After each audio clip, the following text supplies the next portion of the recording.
Number 2, Alex Amos. Alex is the son of Bob and Amy Amos.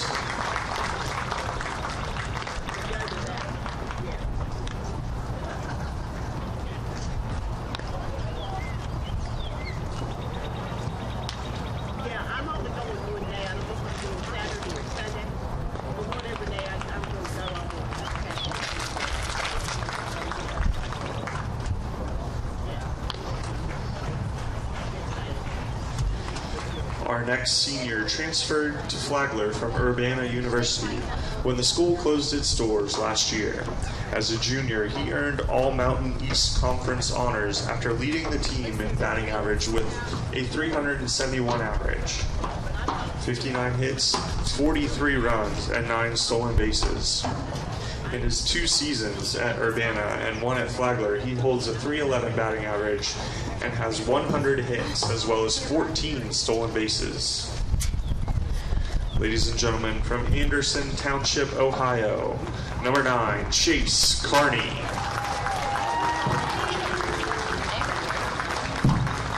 Chase is the son of Brian and Stephanie Carney.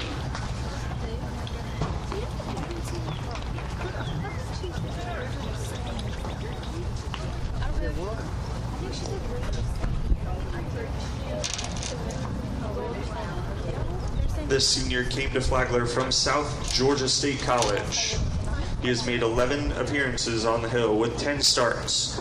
In 39 innings pitched, he has struck out 57 batters, which comes to 13.2 strikeouts per 9 innings pitched. He tied his career high strikeouts on Thursday with 10 against Claflin University. Ladies and gentlemen, from Palatka, Florida, number 19, Nathan Henderson. Nathan is the son of John and Teresa Henderson. Also walking with him, brother and sister, Colin and Risa Henderson.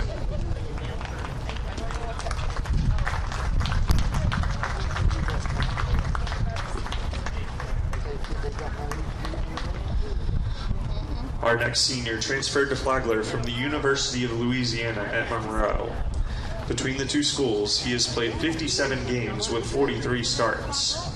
He has 45 hits, including 7 doubles, 1 triple, and he has hit 2 home runs. He is 22 for 25 in stolen base attempts, including 20 out of 21 this season alone.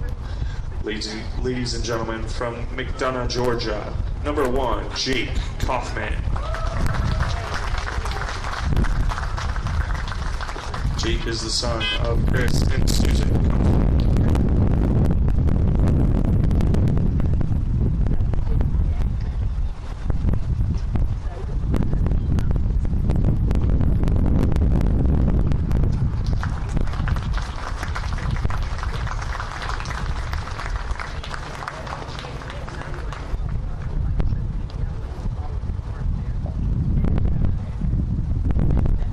This next senior has been a Saint for 4 years now and started his career at Santa Fe College.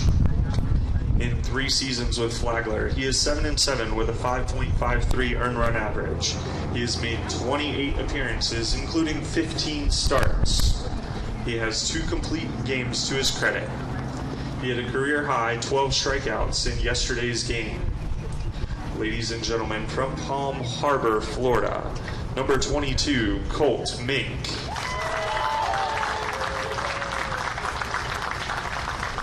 Colt is the son of Kurt and Tracy Mink.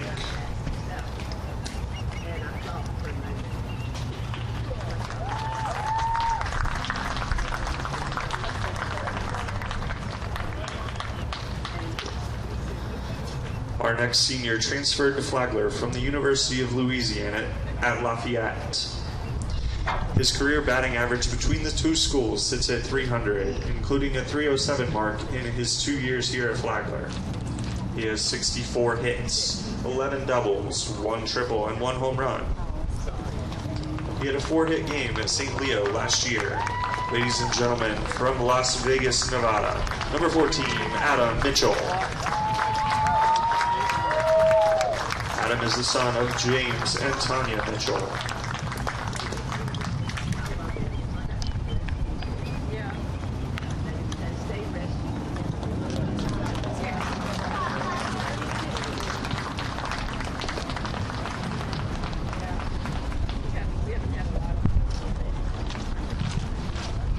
This senior has gone through a lot with injuries, but has come back to be one of Flagler's best pitchers this season. He transferred to Flagler from Santa Fe College. He has made 16 career appearances with 12 starts and 2 complete games. He is 4-5 with a 3.90 ERA. He had a career best 9 strikeouts twice, and he is a 2-time PBC Presidential Honor Roll Scholar. Ladies and gentlemen, from Jacksonville, Florida, number 16, Kyle Morton. Kyle is the son of Rodney and Cheryl Morton. Today he is being escorted by grandparents Richard and Carol Gatz.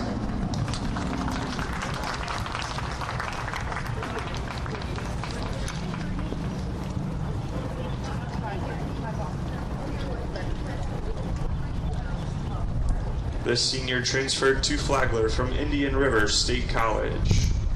He has made 14 appearances on the hill with 6 starts and has 2 saves, both coming this year. Ladies and gentlemen, from Port St. Lucie, Florida, number 11, Christian O'Kelly. Christian is the son of David and Laura O'Kelly.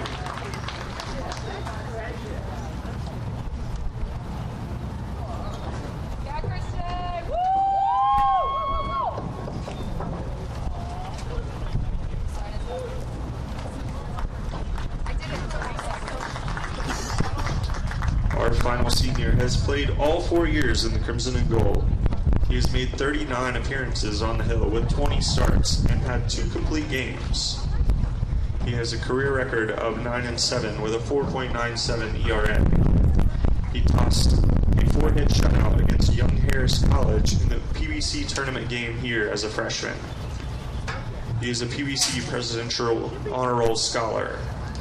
Ladies and gentlemen, from Stuart, Florida, number 34, Jet Walsh. Jet is the son of George and Paige Walsh.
Gentlemen, your Flagler College Baseball Senior Class of 2021. Gentlemen, good luck to all of you in your future endeavors.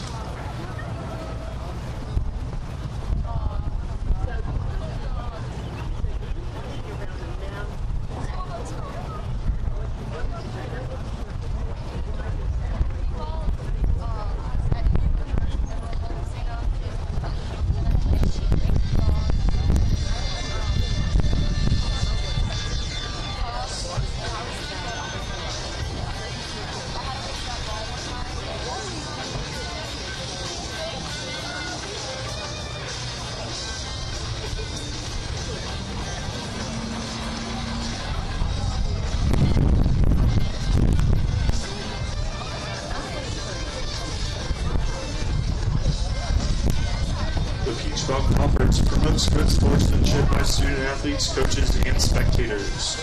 We request your cooperation by supporting the participants and officials in a positive manner. Profanity, racial, or sexist comments, or other intimidating actions directed at officials, student athletes, coaches, or team representatives will not be tolerated and are grounds for immediate removal. Thank you for your continued support of Flagler College Athletics and the Peach Belt Conference.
Oh, Ron knows about all that. That's awesome. Is it for you? No, it's just a group of us. We all started together. We all kind of went out together years ago. So the governor lifted some restrictions last week, so we finally get the chance to go out there. Yeah. We're Ladies and gentlemen, here are today's starting lineups for Game 3 of the series. First for the Braves of UNC Pembroke. Leading off, the right fielder, number 9, Trevor Clemens. Batting second, the third baseman, number 46, Spencer Faulkner. Batting third, the second baseman, number 15, River Ryan. Batting fourth, the first baseman, number 8, Gage Hammonds. Batting fifth, the designated hitter, number 20, Bobby Dixon. Batting sixth, the center fielder, number 12, Christian James. Batting seventh, the left fielder, number 5, Ramsey Petty. Batting eighth, the shortstop, number 11, Wellington Guzman. Batting ninth, the catcher, number 43, Garrett Littleton. And on the mound for the Braves, number 10, Jalen Scott. It drives me crazy too. I get up every morning at 5:30 and he's still snoozing.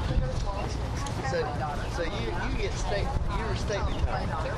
The Braves head coach is Paul O'Neill. He is assisted by Jeff Jefferson, Alex Pierce, and Cliff Allred. It's nice to meet y'all.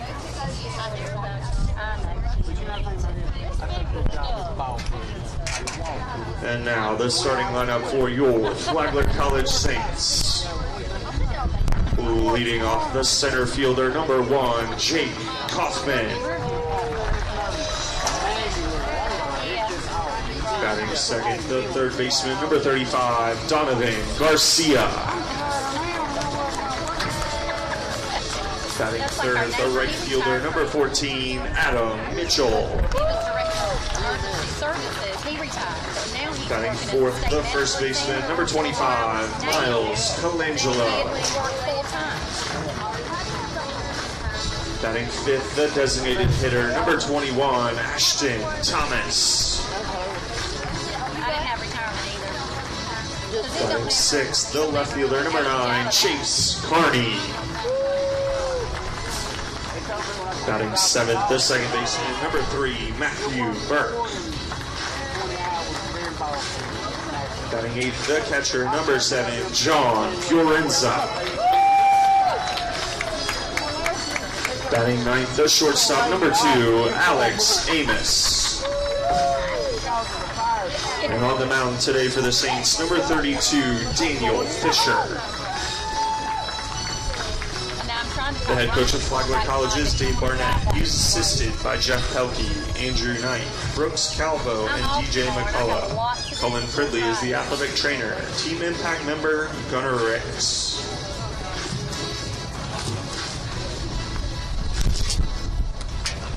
Ladies and gentlemen, to honor America, we ask that you please rise, remove your hats to honor those who have served and for the many who selflessly serve our nation in the playing of our national anthem.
We got up at 4 o'clock this morning, took our daughter to the airport, got back about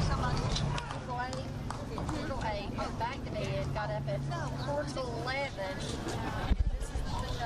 It's Flagler College Baseball from Drysdale Field in St. Augustine, and Senior Day as we honor 9 seniors playing their last home game here for the Saints. Hi everyone, along with Sadie Reese, John Jordan, I'm Dave Wenda. Glad to have you with us. The Saints this week swept last place Claflin, and today they have a chance to sweep first place UNC Pembroke.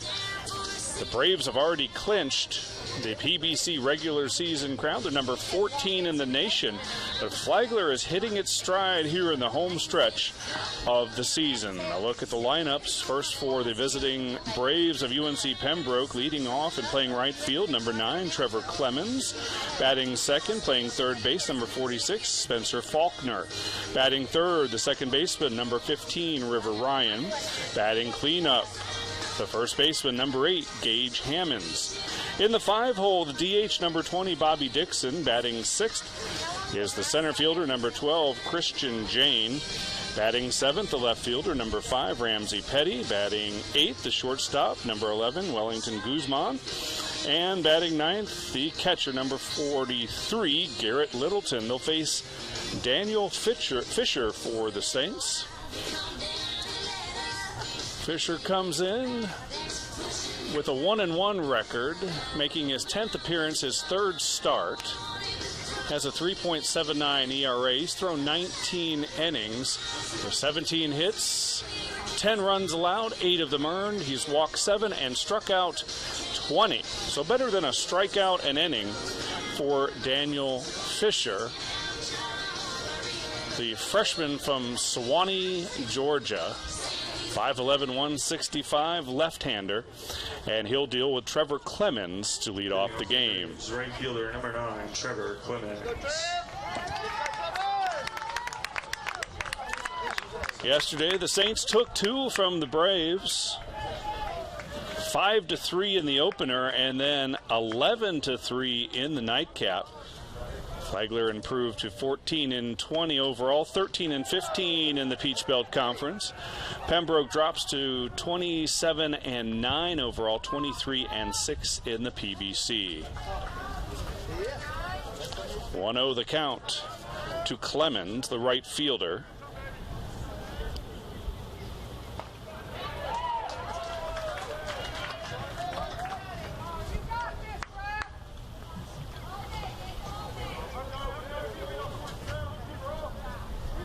Clemens leading the Braves in hitting at .395. Fiorenza, the catcher, takes this one, and there's one gone. That brings up Spencer Faulkner, the third baseman. Now batting third baseman, number 46, Spencer Faulkner. Faulkner comes in hitting .338. 7 doubles, a triple. He's driven in 27 runs.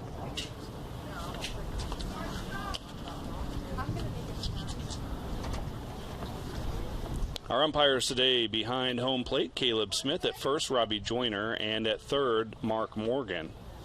Smith and Joyner come together for a conference after that first out. And they're going to call Coach Barnett out.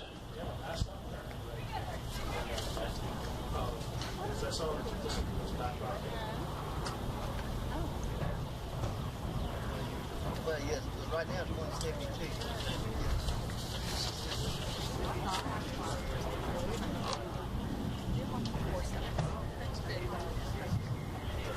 We must be getting more than 1 too. Well, I served on, I was president of the State Fire Association in 2016. Not sure what the discussion is about.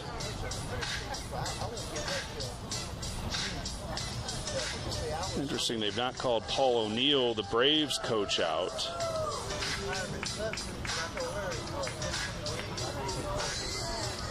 But it looks like they'll go and explain it to the UNC Pembroke mentor.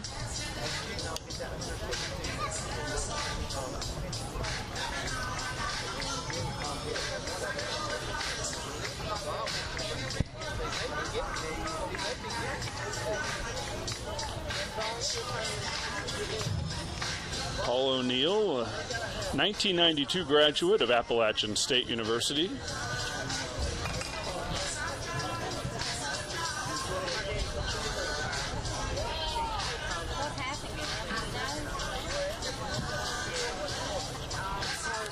Look at the Peach Belt standings coming into this weekend. UNC Pembroke is the regular season champion at 23-4. North Georgia is second at 22-11. Those two have solidified their spots as hosts of Peach Belt Conference tournament games. Still sorting out the other two participants. Right now, Columbus State is in third. Young Harris is in fourth, but Aiken has a chance to climb into one of those spots.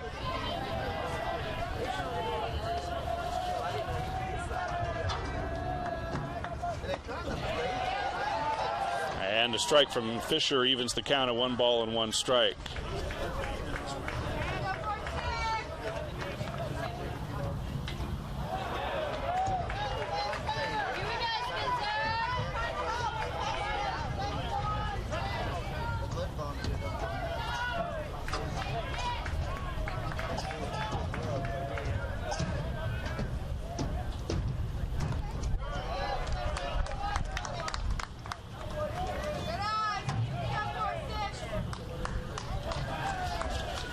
Paul O'Neill in his 21st season guiding the Braves. And that's a strikeout of Faulkner, caught looking, and there are 2 gone here in the Braves' first.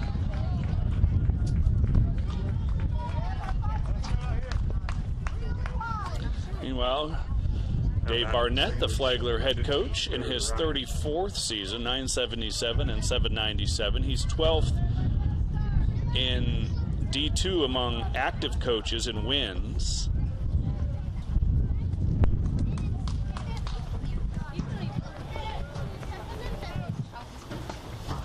And the batter's River Ryan, the second baseman. Fisher looks sharp early.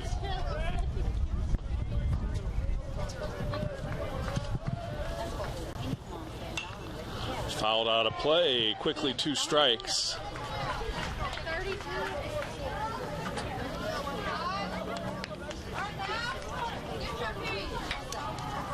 Ryan, second on the team with a .359 batting average, has 7 home runs and 43 runs batted in. The 0-2 pitch, down in the dirt. Defense for the Saints across the outfield: Chase Carney, Jake Kaufman, and Adam Mitchell. Third baseman is Donovan Garcia. Alex Amos gets a start on senior day at short. This one fouled off. Matthew Burke in his usual place at second. Miles Colangelo is the first baseman, and John Fiorenza is behind the plate.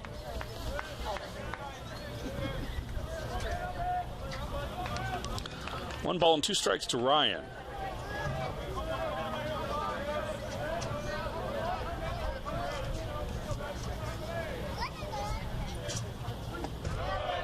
And ball 2. Flagler came into the series in 10th place in the league.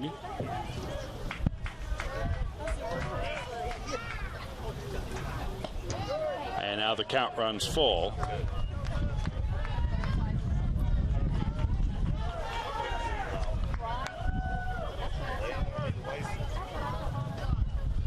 Saints on a 5-game winning streak.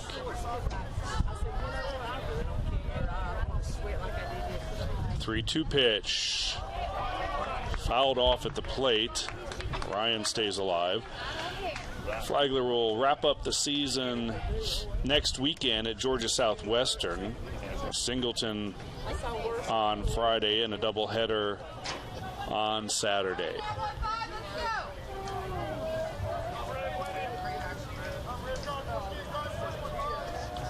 Three-two pitch. Popped up.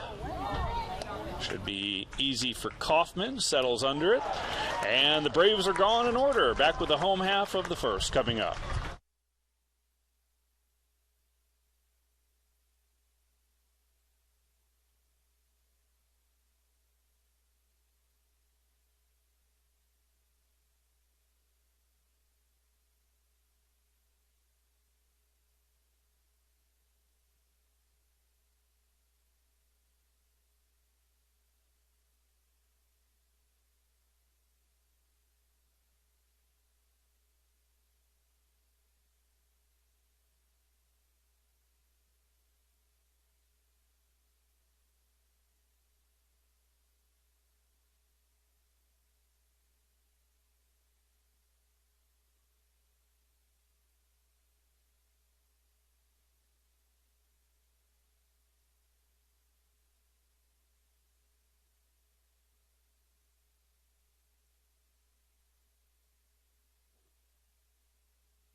And welcome back. Ready for the home half of the first.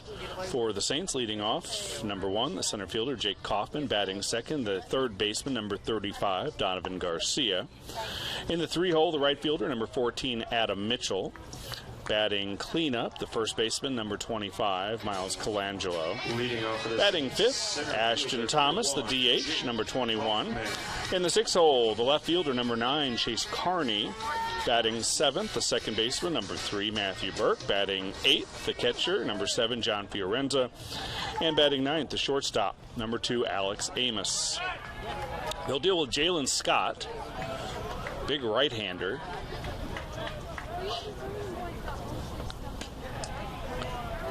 And the first pitch is a ball. Scott, 6'3", 215, a redshirt junior from Mocksville, North Carolina, transfer from Winston-Salem State. And this is low. 2 balls and no strikes. Scott actually owns the worst ERA on the staff, making his 9th appearance, his second start, an ERA of 12.34. He's worked just 11 2/3 innings and given up 16 hits, 16 earned runs. He has struck out 16, so a high strikeout pitcher, and a base hit to lead off the game for Jake Kaufman. So one aboard for Donovan Garcia. The regular shortstop has moved over to play third today. Number 35. Garcia is red hot. He has his average up to a team best 370. 30 hits, including 3 doubles, a triple, a homer, and he's driven in 13. Freshman out of the Tampa area.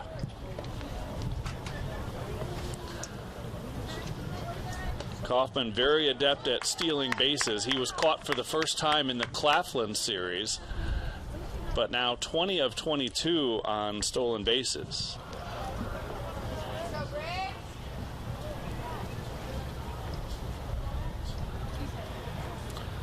The 0-1 grounded into the hole. Back-to-back base hits to lead off the game. Kaufman will stop at second, and Garcia continues his red-hot pace. Brings up Adam Mitchell, the right fielder. Now batting right fielder, number 14, Adam Mitchell. Mitchell second on the club, 321 average. 7 doubles, a triple, 16 runs batted in.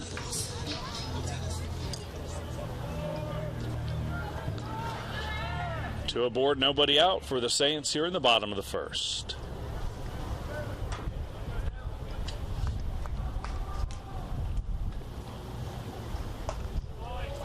And a breaking pitch in there for a strike from Jalen Scott.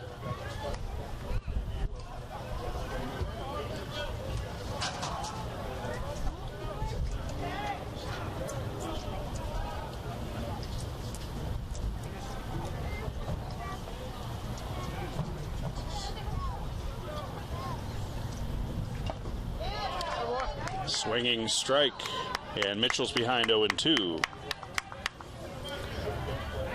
UNC Pembroke, one of 4 teams on the Saints schedule that is ranked in the latest Division II poll.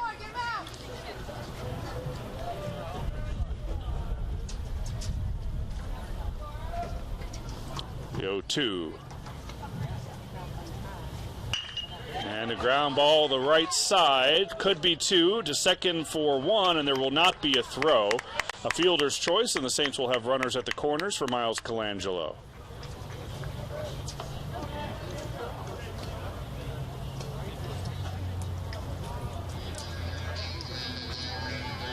Now batting first baseman, number 25, Miles Colangelo. Colangelo batting .261, 29 hits on the season, including 4 home runs. That's best on the team. 22 runs batted in, and an RBI opportunity with 1 out here in the first.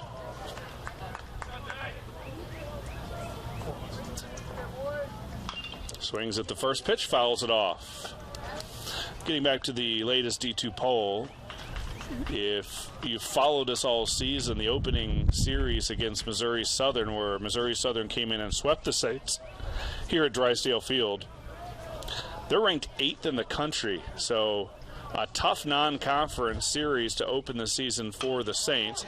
And this one is into the gap in right center, and it'll score a run. An RBI single for Colangelo brings home Kaufman, and it's 1-0 Saints.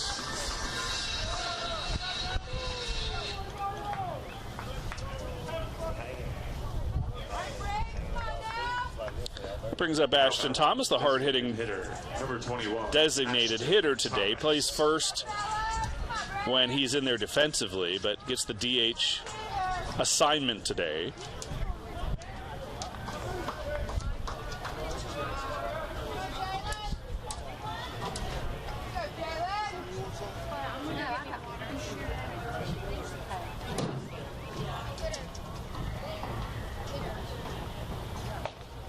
This one stays upstairs, ball 1. Thomas hitting .277. He took a while to establish himself as a regular in the lineup. Just 94 at bats. 26 hits, 8 of them doubles. He hit his first home run against Claflin earlier this week and has driven in 10 runs.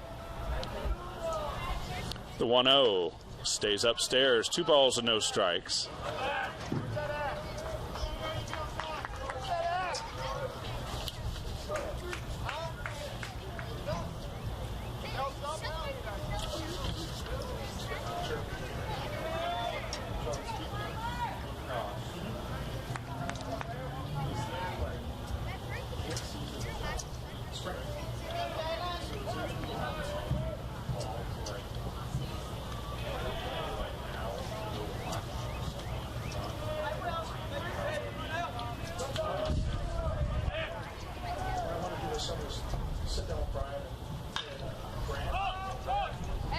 Popped up, foul territory, and just on the roof of the dugout as Faulkner gave it a look.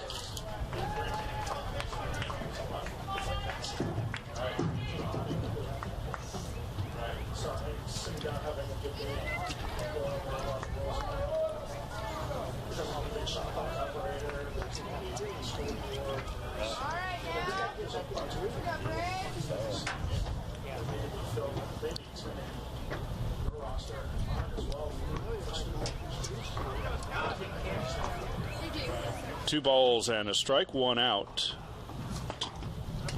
Thomas looks at strike 2.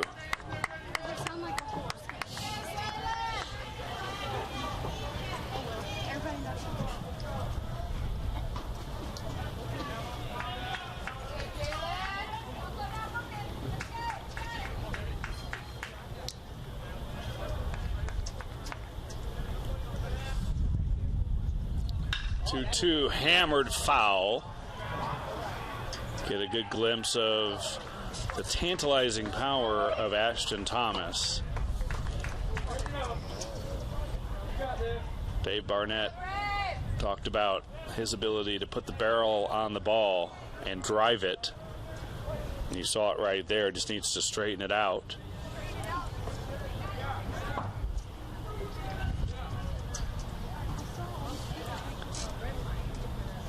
The 2-2, and this one hits the catcher, and both runners move up. So the ball hit Littleton and bounced back into the field of play. Wild pitch. So now 2 runners in scoring position with 1 out for Thomas as the count is 3 balls and 2 strikes.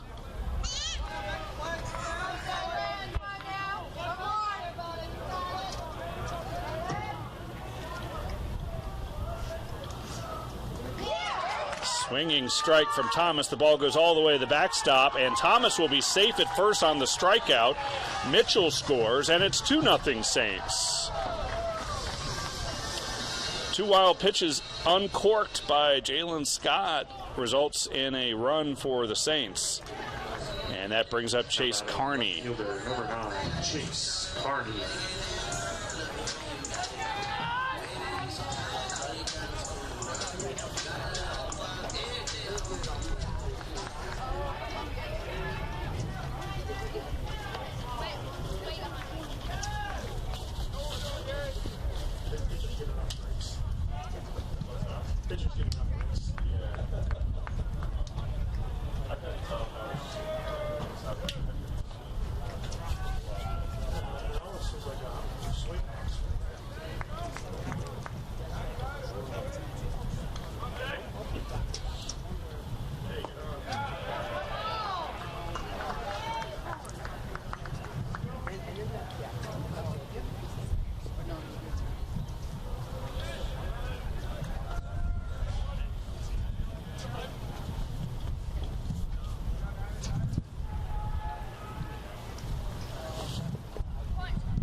The 1-1.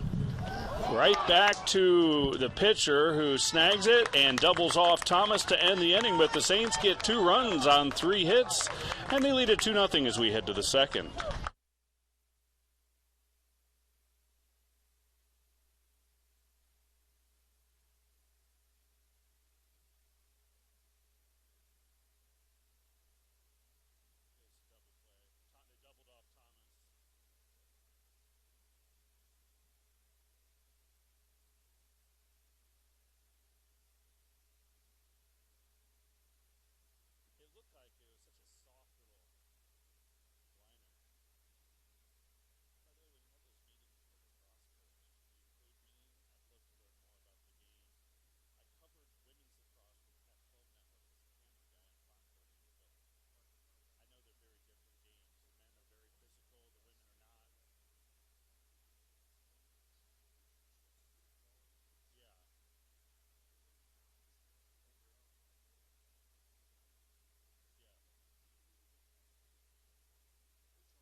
Top of the second, it will be Gage Hammonds, Bobby Dixon, and Christian Jane for the Braves. Saints lead at 2-0.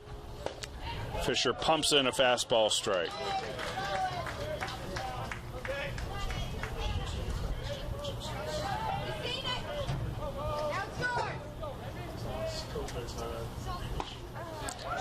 And that one catches the outside part of the plate. A little bender. 0-2 to Hammonds, the first baseman. Hammonds, .329 batter, 14 doubles and 9 home runs. The Braves have hit 40 home runs on the season. 1-2 pitch, outside. So 9 home runs for Hammonds, 7 for Ryan, 5 for Bobby Dixon, and 4 each for Guzman and Clemens. Strike 3, and Fisher has his second strikeout of the game. Bobby Dixon. Batter's Bobby Dixon, the DH today.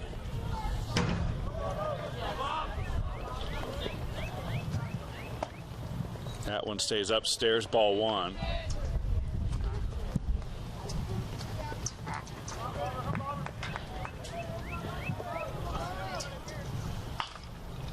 Ground ball for Burke. And the sure-handed second baseman takes advantage, or makes the play as he usually does. Now batting 2 out. Number 12, Christian Jamie. Looking at the weather on my phone, it says it's only 76 degrees. It feels like it's in the low 80s.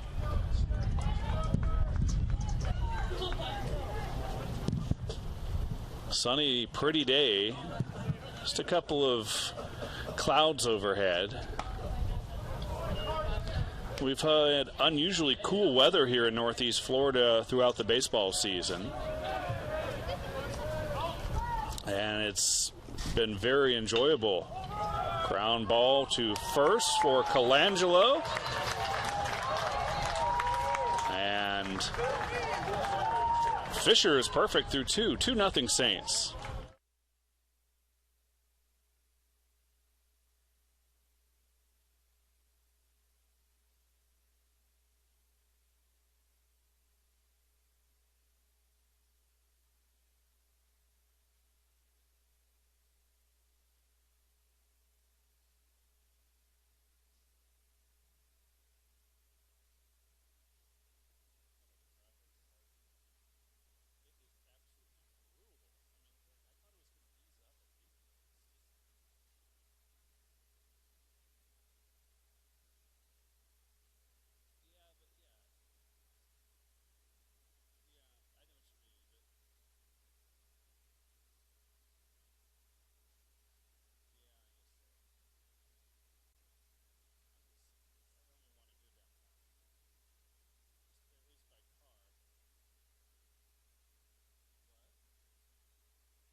Bottom of the second, Matthew Burke, John Fiorenza, and Alex Amos for the Saints to face Jalen Scott. 2-0 Flagler.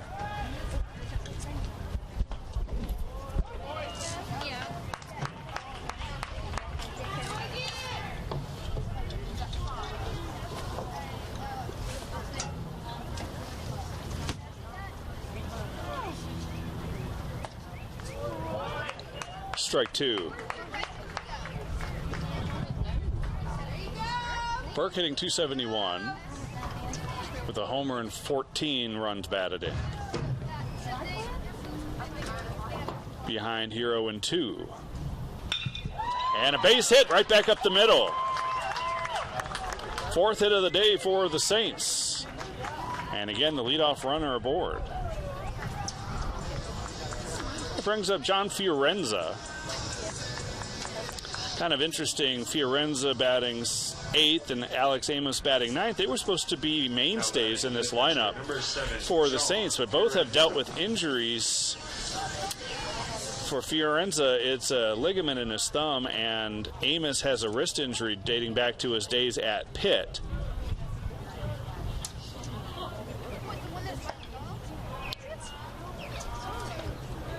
Amos was all freshman team, all ACC freshman team as a frosh with the Panthers, and then that injury has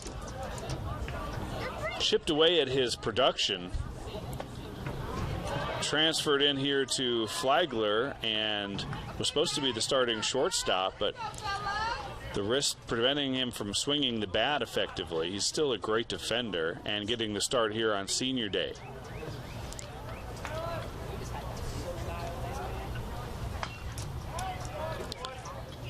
Fiorenza was expected to be the primary starting catcher. Tyler Keith has gotten the the bulk of those assignments. As Fiorenza dealing with a thumb injury, it's not affecting his batting so much as his receiving the ball defensively as he fouls this one off. 2 balls, 2 strikes. They really like the way he handles the pitching staff. And he's a better offensive player than Keith, although Keith is adept at getting on base. Not necessarily with a high batting average as Fiorenza swings through this one, and there's one gone. So that brings up Amos. Now batting shortstop number 2, Alex Amos. Amos only has 15 at-bats all year, and most of them came in the opening series against Missouri Southern.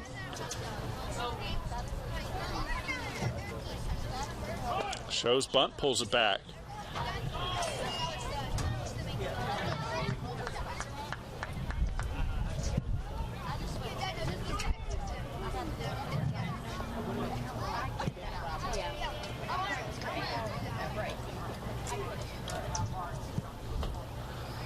The 1-0 again shows bunt. Trying to move Burke into scoring position. 1 ball and 1 strike.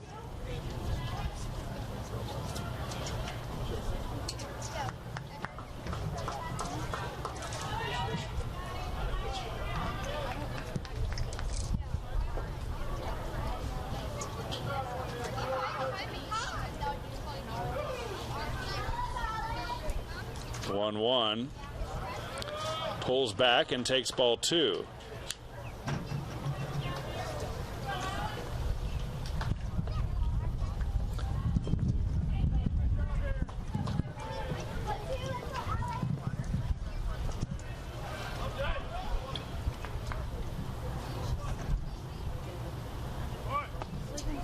Now 3 balls and a strike. You see the plate discipline from Amos that the coaching staff here at Flagler really likes. It's just being able to swing the bat full on is painful and difficult for him.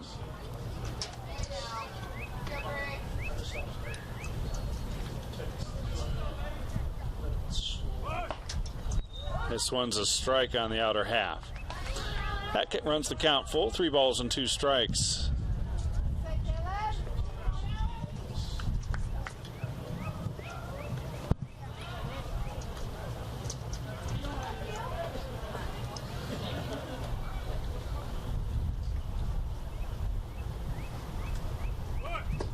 Shows bunt, works the walk. Great at bat from Amos. And there are 2 aboard for the Saints. Back to the top of the order and Jake Kaufman.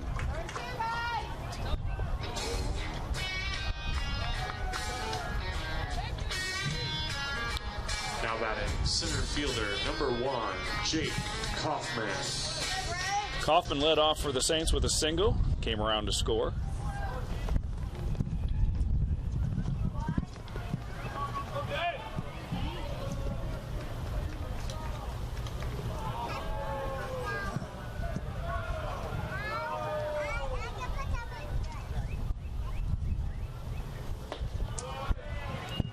And this ball is outside.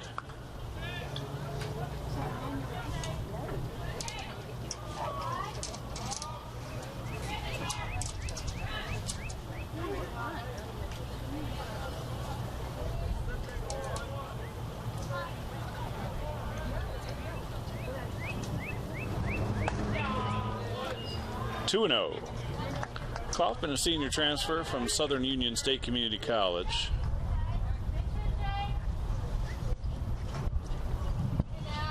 Been entrenched in that leadoff spot and in center field for the entire season.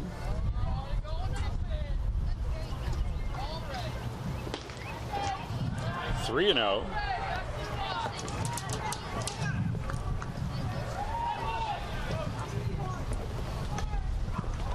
Coming in, Jalen Scott has walked 7 in 11 2/3 innings pitched.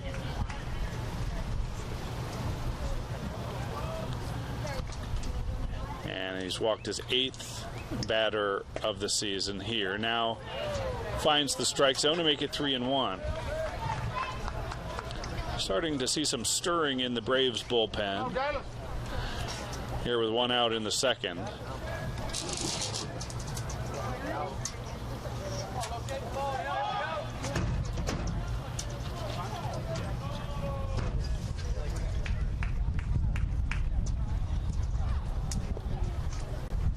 The 3-1. Strike 2. But Kaufman was taking all the way there.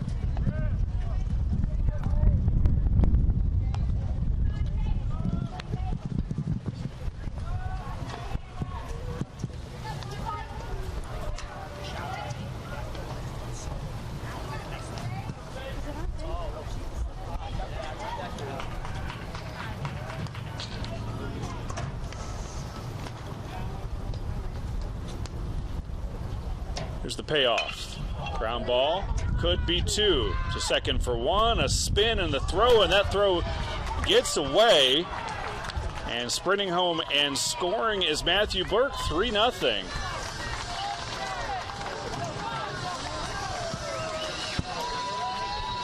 Error on the shortstop. There are now 2 gone. That could have been the end of the inning. Instead, it continues with Donovan Garcia.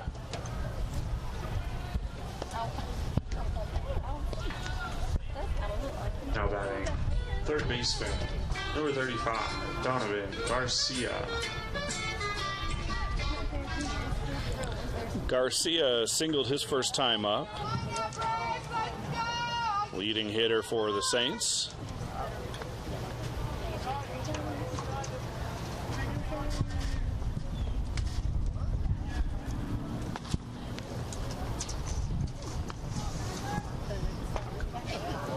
Strike 1.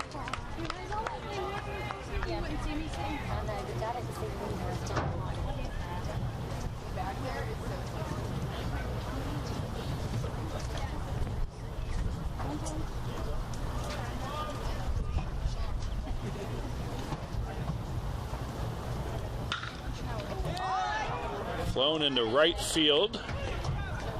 And coming on and sloshing his way through the puddles to make the catch is Trevor Clemens. Saints get another run. They lead it 3-0.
Top of the third, it will be Ramsey Petty, Wellington Guzman, and Garrett Littleton for the Braves against Daniel Fisher, who is not allowed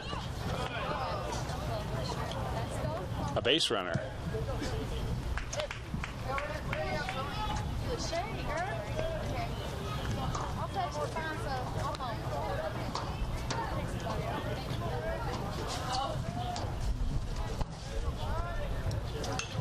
Fouled off.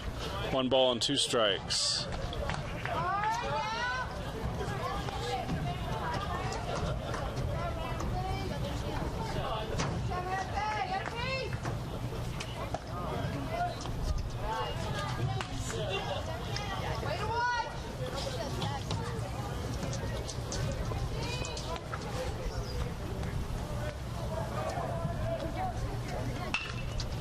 Grounded back up the middle. First base hit of the game for the Braves from Ramsey Petty.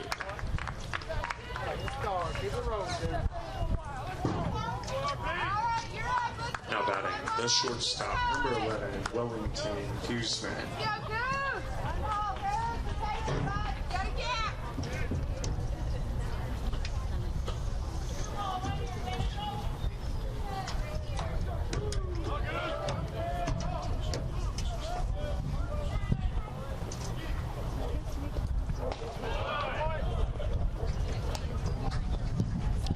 The batter's Wellington Guzman, the shortstop.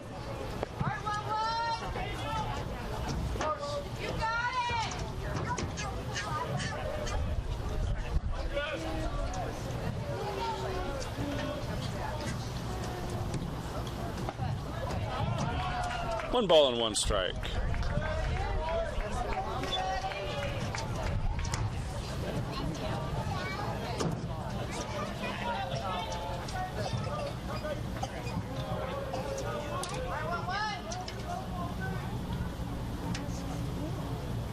The 1-1 hit to left field for Carney. 1 gone. Come on, Trey. Now batting the catcher, number 43, Garrett Littleton. Brings up the catcher, Garrett Littleton. Littleton, 4th on the team with a .333 batting average. He has a couple of home runs, too. 22 RBIs.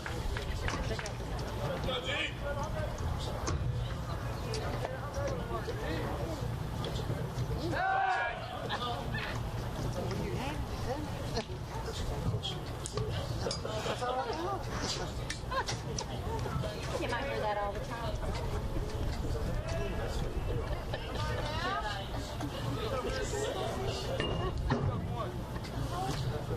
The runner breaks. They throw behind him, and the throw down is in time. A pickoff on the steal attempt from Petty, and now there are 2 away.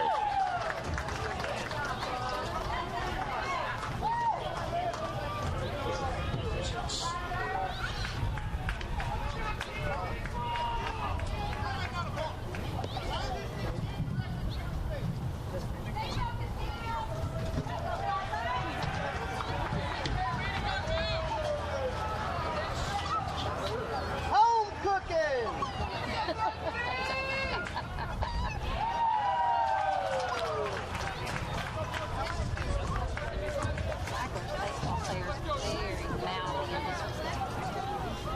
Count is 0-1. Now 0-2.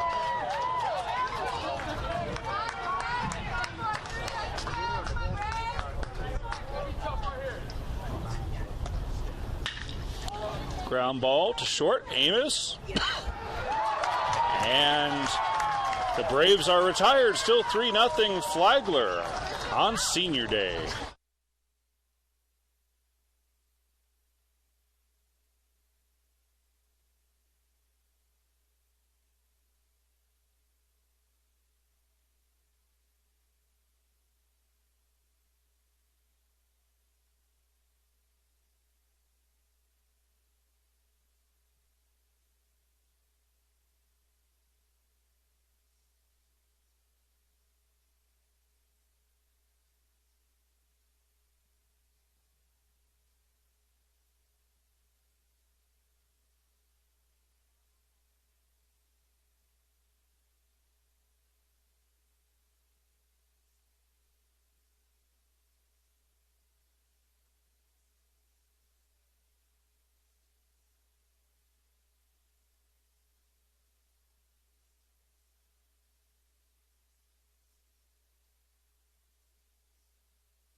Saints right fielder, number 14, Adam Mitchell.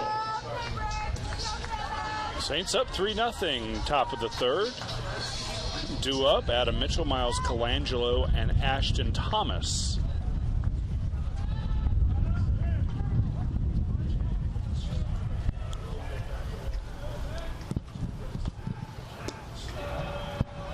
First pitch, ball.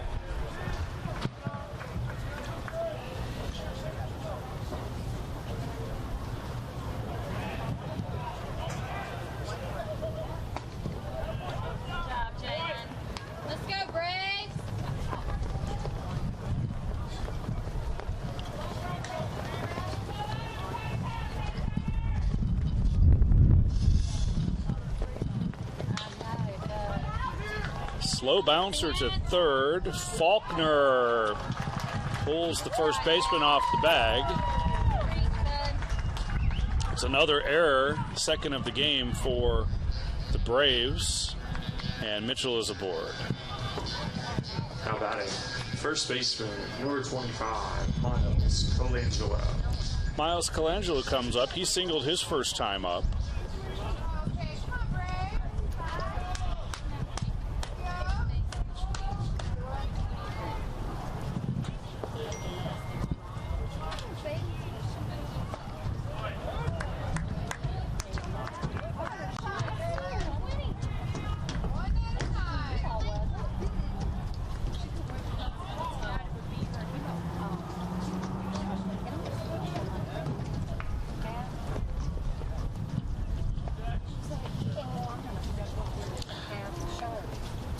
One lifted into the gap in left center, and this one is going to be gone. A home run from Miles Colangelo makes it 5-0 Saints. He got that one up in the wind. It's blowing right to left, and it just kept carrying, and Colangelo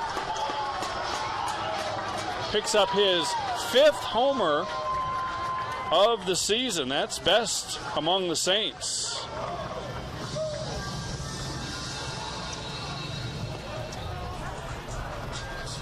Now batting, designated hitter, number 21, Ashton Thomas.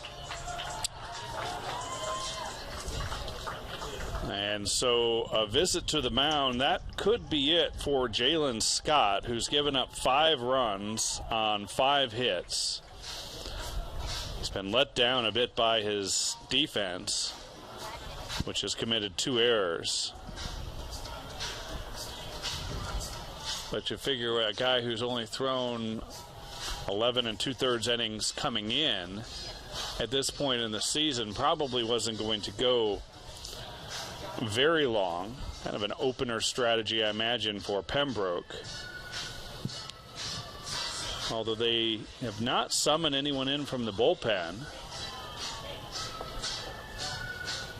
Home plate umpire Caleb Smith will saunter out there.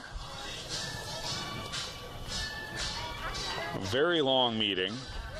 And now they'll call for the left-hander, apparently, at least call for a pitcher from the bullpen.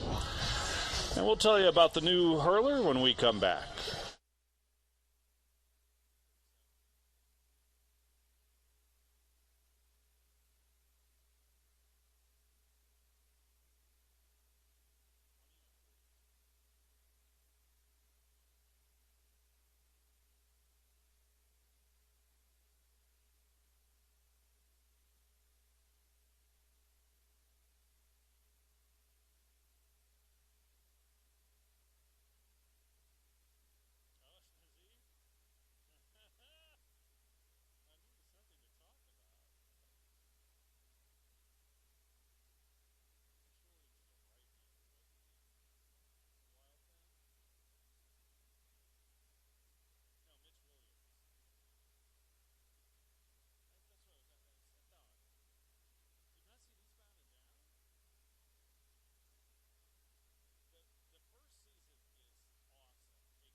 So the new pitcher is number 47, Chase Jernigan.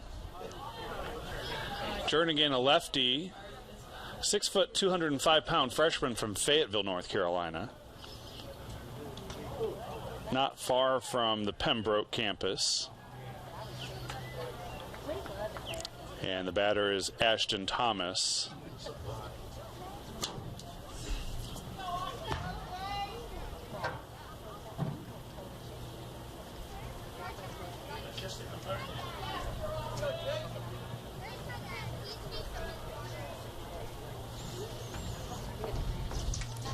Here's the 1-0. Breaking pitch misses. 2 balls and no strikes. Thomas struck out his first time up. If you're just joining us, Flagler has 5 runs on 5 hits.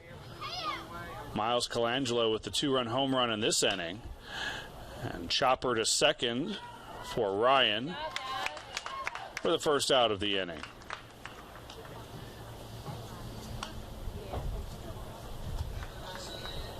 That brings up Chase Carney, who lined into a double play in the first inning.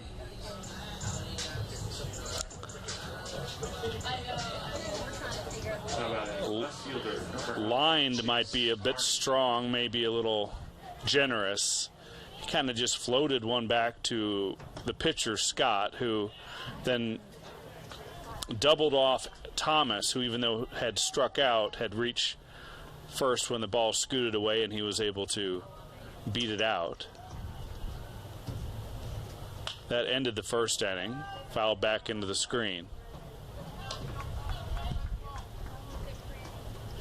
Saints got 2 in the first, 1 in the second, and 2 so far here in the third.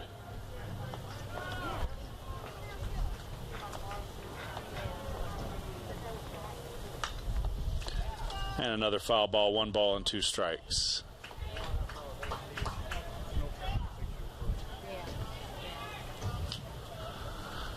Line on Scott, 2+ innings of work, 48 pitches. He allowed 5 hits, 5 runs, 3 of them earned. Walked runs, struck out 2. Ground ball to Guzman at short, and another error, the third of the game for Pembroke on the throw.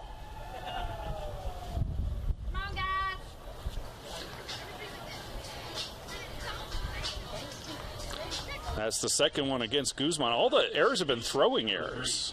Matthew Burke. Brings up Matthew Burke, who singled back in the second inning.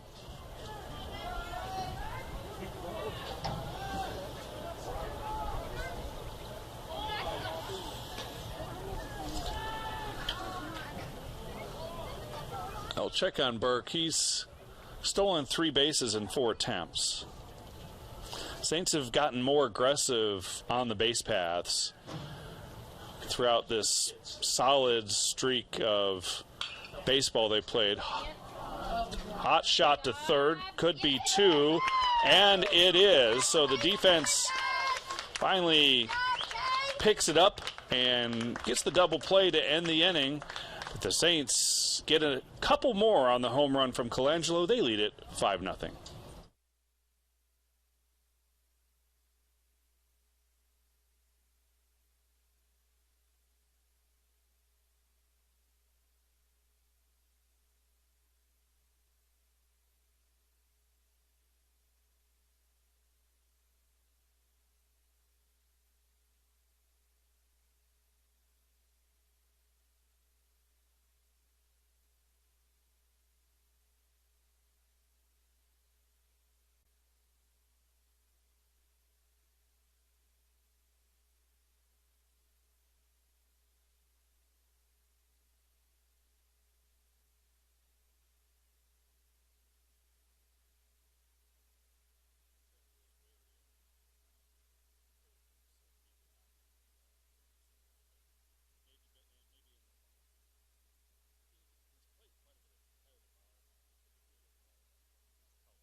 Top of the fourth inning, Daniel Fisher's only allowed a single.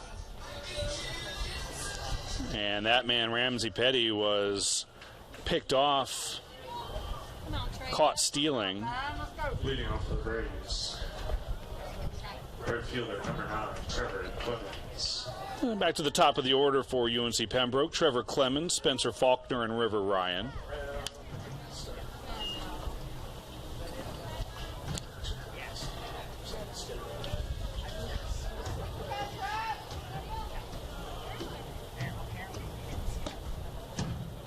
Two balls and no strikes. Clemens grounded out his first time.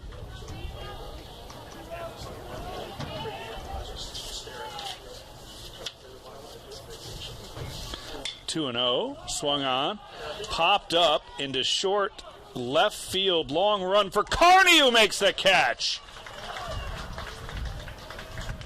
Carney showing off the wheels. He was a center fielder at Urbana University and transferred in not only when the baseball season and the baseball program was canceled last year because of COVID, but the entire university shut down, and he needed a place to go to school. He came here to Flagler, and he provides the Saints with that extra center fielder, if you will, but at a corner outfield position. Kaufman, the very athletic center fielder, and Adam Mitchell has both the wheels and the big arm that you would hope in a right fielder. So the Saints very sound defensively in the outfield. In fact, really across the defense. Breaking pitch in for strike 2.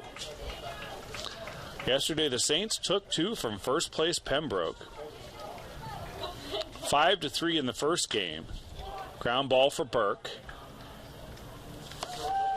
And there are 2 gone.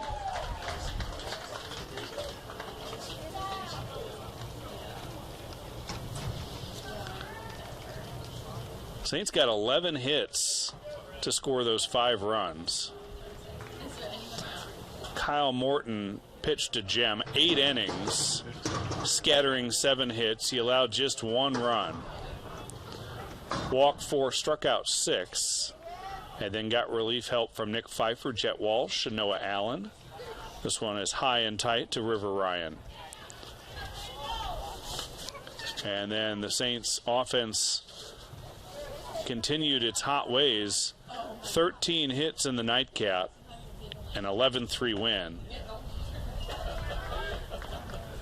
3 hits for the red-hot Donovan Garcia. And 2 apiece for Mitchell, Carney, Burke, and Jaden Ward. 2-0 pitch is outside, 3 balls and no strikes. Daniel Fisher has not walked a batter. Just to wrap up last night's action, Colt Mink threw a complete game for the victory, allowing 3 runs, 9 hits. He struck out 12, and that is a career high, as Ryan is aboard. And that brings up Gage Hammonds, who struck out looking his first time up.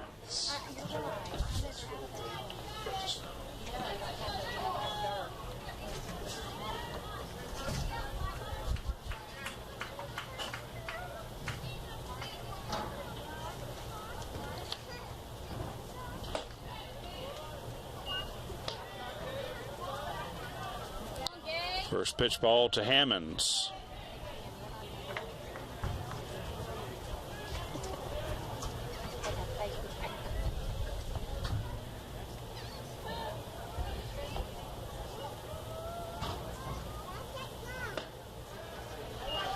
Two and 0.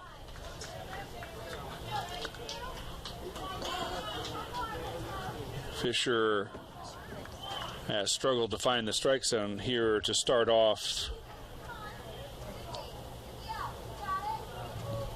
the inning.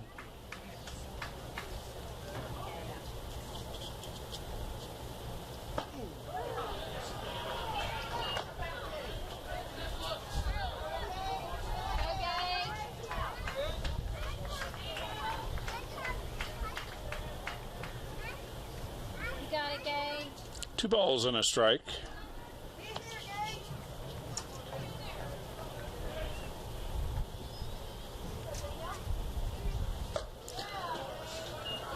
Now 3-1.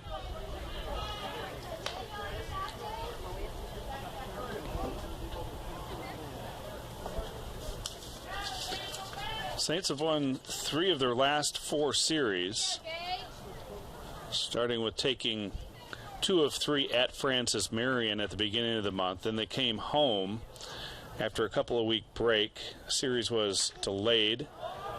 Flown into right for Mitchell. And he camps under it, makes the play. So the Braves put a runner on, but they can't move him up, and Flagler still leaves it 5-0.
The Saints catcher, number 7, John Fiorenza. Welcome back, home half of the 4th. 8-9-1, John Fiorenza, Alex Amos, and Jake Kaufman. To face Chase Jernigan, the second pitcher of the day for Pembroke.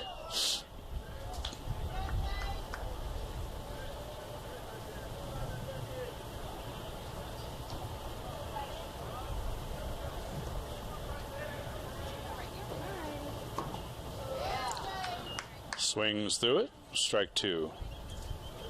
Fiorenza struck out his first time up.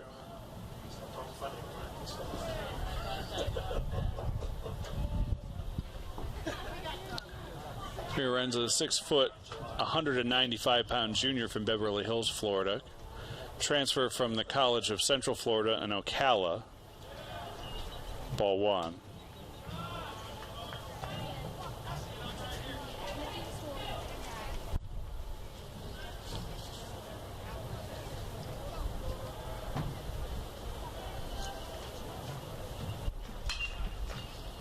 Fly ball, foul, and Fiorenza stays alive. 1 ball, 2 strikes. So we're talking about the Saints' recent success. 2 of 3 they won at Francis Marion. Then they dropped 2 of 3 at home after a couple of weeks off due to rescheduling, COVID-related rescheduling. This one flown into the corner and right. It'll get down for a base hit, and Fiorenza's going to try for a double. The throw is airmailed, and the play is backed up, but Fiorenza has a leadoff double here in the 4th. Then Claflin was finally able to get here to St. Augustine to play the series. Panthers are in last place in the PBC.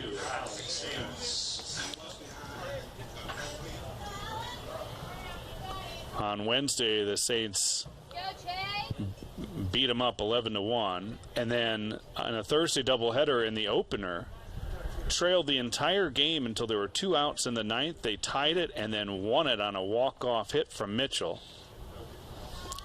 And then the nightcap again opened up a can on the Panthers, 12-2.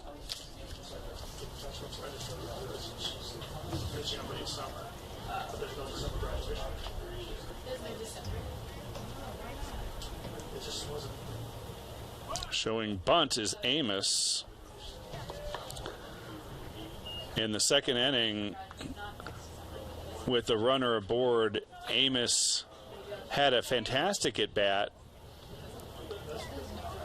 showing bunt throughout the at-bat, even when the count ran full on him, and was able to work a walk. They love his ability to handle the bat. That wrist injury just prevents him from putting a good swing on the ball, but here he lays down a bunt foul, 1 ball, 1 strike. Amos, one of 9 Saints honored before the game on Senior Day. Now, it doesn't necessarily mean that this is their last ever home game here. Because of COVID, every player has the option of coming back and playing an additional season. Here's the 1-1. Strike 2.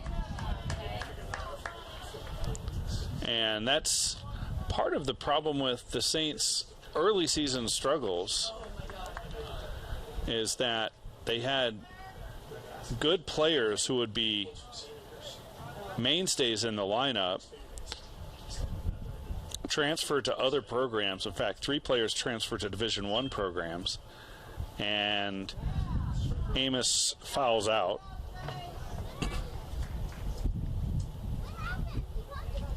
For the first out. Back to the top of the order, Jake Kaufman.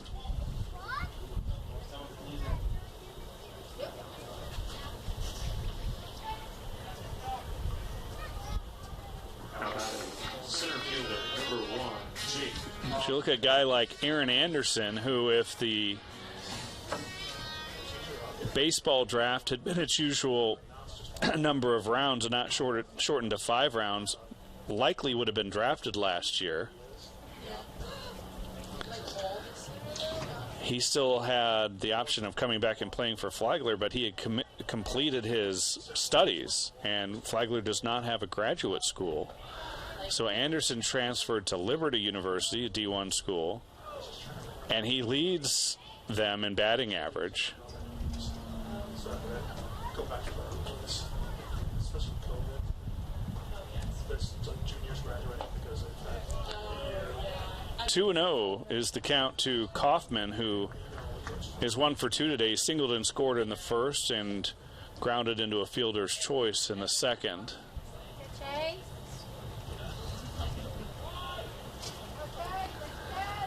So Anderson has moved on to Liberty. Sean Lawler transferred to Maine. Fouled out of play. And Ethan Jones transferred up the road to UNF.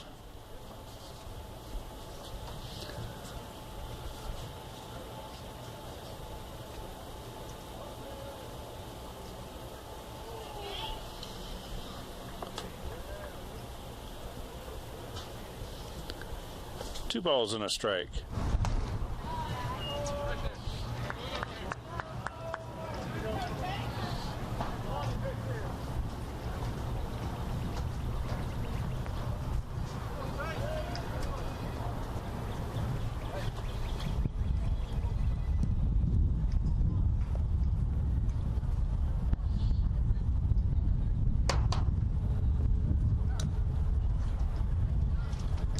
The 3-1 inside, ball 4. Runner set first and second for Donovan Garcia.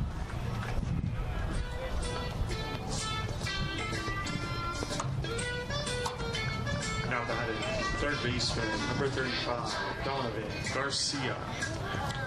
Garcia 1 for 2, a single and a fly out.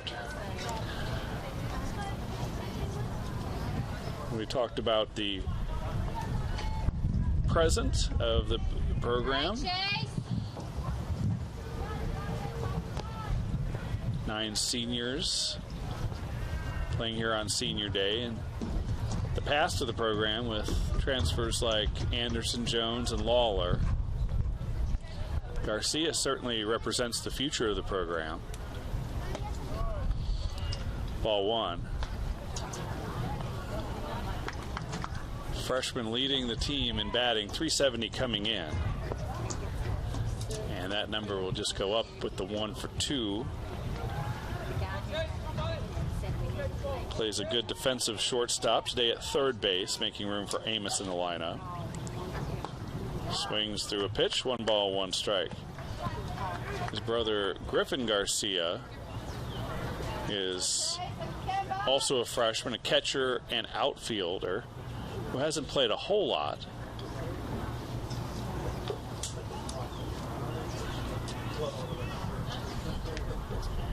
One ball, 1 strike, and now 2 strikes.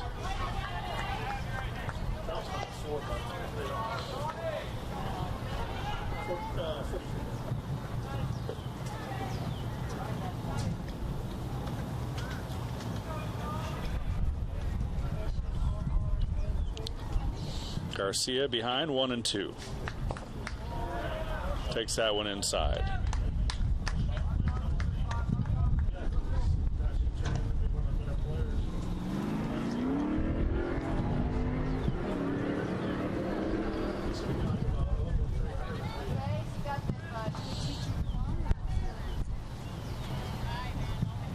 Here's the 2-2.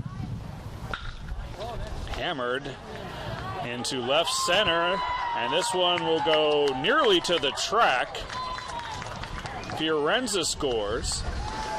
They'll hold Kaufman at third, and it's another hit for Garcia, this time a double, and it drives in the 6th run of the game for Flagler. Right fielder, number 14, Adam Mitchell.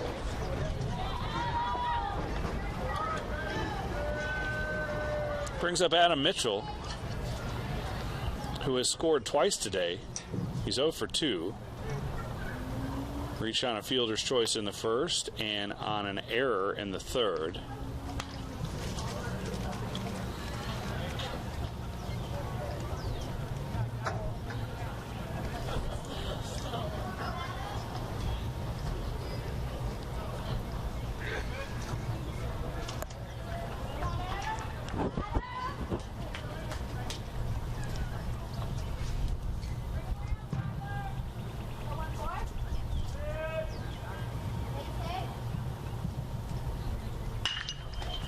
Right back to the pitcher, and 2 outs for the Saints. First baseman, number 25, Miles Colangelo. Brings up Miles Colangelo, who is 2 for 2 today with a single and a 2-run home run. His team leading 5th dinger.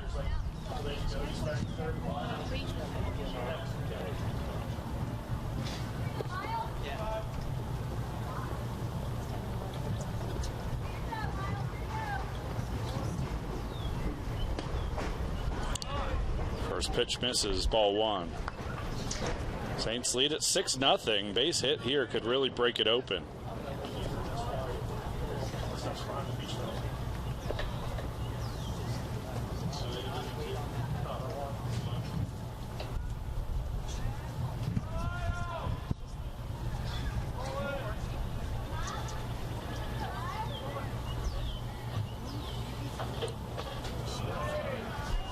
Two balls and no strikes.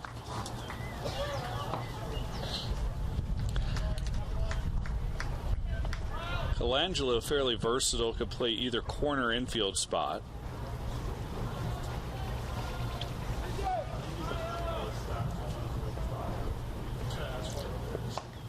And there's a strike.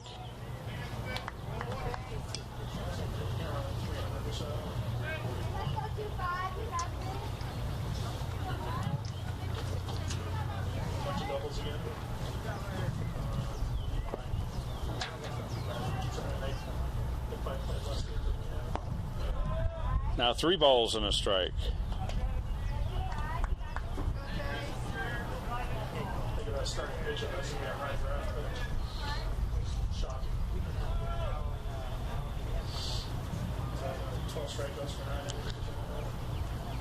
Colangelo, a sophomore transfer, also from the College of Central Florida. Fouls back to 3-1.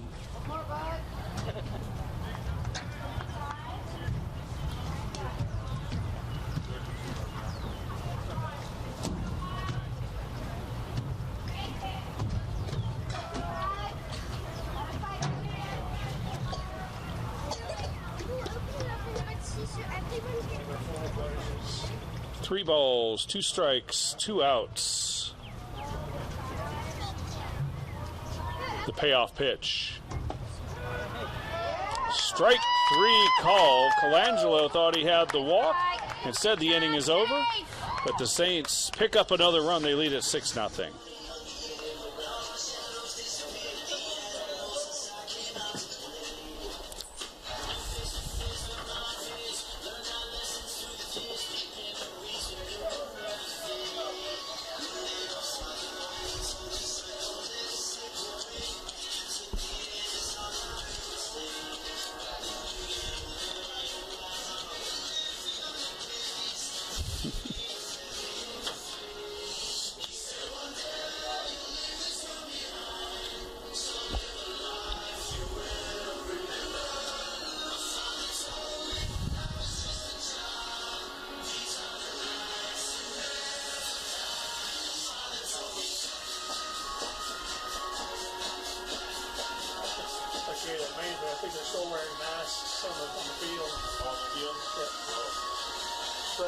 Action picture and one that gets that massive ball. I'm like, oh, God, that's going to be brutal. Yeah. Especially when may work could be an advantage of a big hole up there. That's like volleyball. I don't know how they play it. Oh. That was terrible. I'd be pumping the whole time. Oh, you got the coach that was all over Kennedy because there was kind of down around her neck. I mean, I would imagine it's probably like a little bit of a mental thing. Yeah. Like my coach has been doing that. Yeah.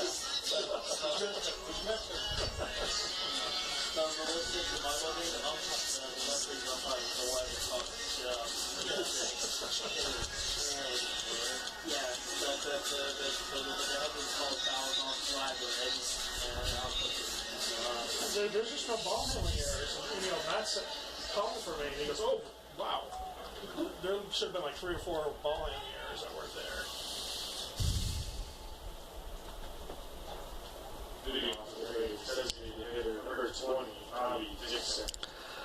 It'll be Bobby Dixon, Christian Jane, and Ramsey Petty due up to face Daniel Fisher, who continues here in the 5th.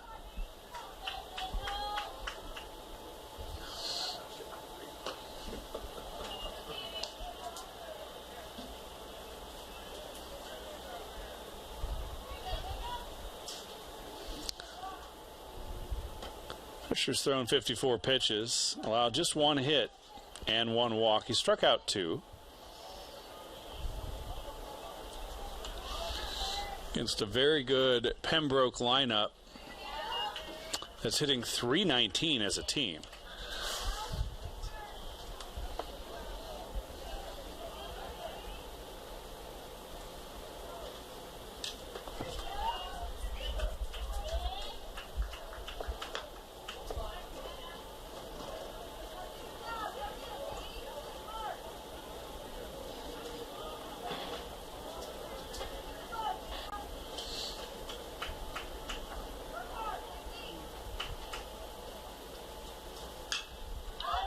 Fly ball, right field, Mitchell.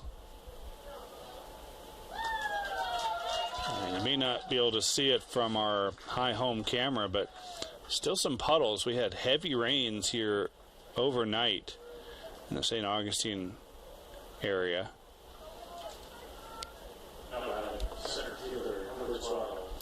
So there are some puddles to deal with for the right fielders.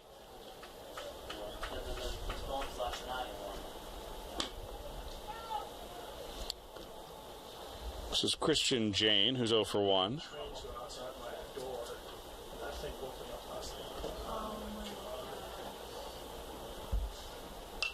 0-1 fouled off. When you get the light shows out, they're really blind like this. All of a sudden, you start some flashes.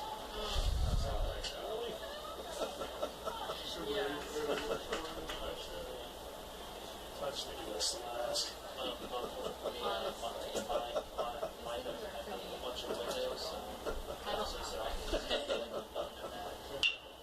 Ground ball. Burke ranges to his left, slides, makes the play. 2 out for Ramsey Petty, who has the only hit of the game for the Braves, a single, and then he was caught stealing to erase him off the base paths.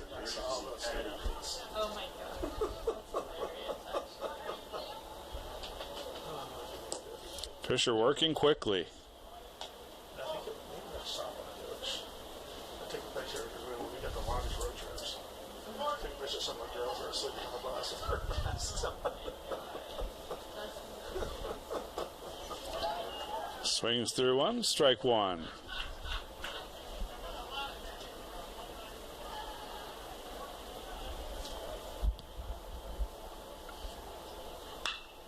And a base hit.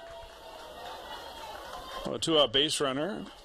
Petty has both of the knocks today for the Braves. And that brings up Wellington Guzman.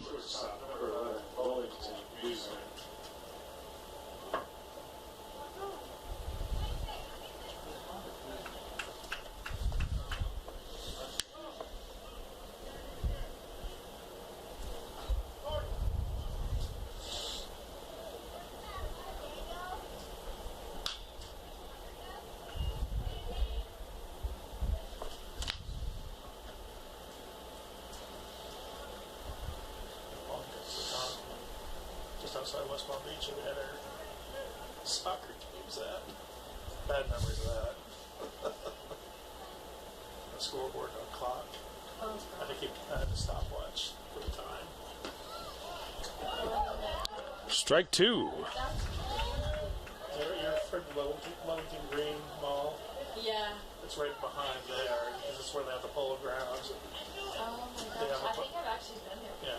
They've got a bunch of soccer fields out there. It's a baseball field.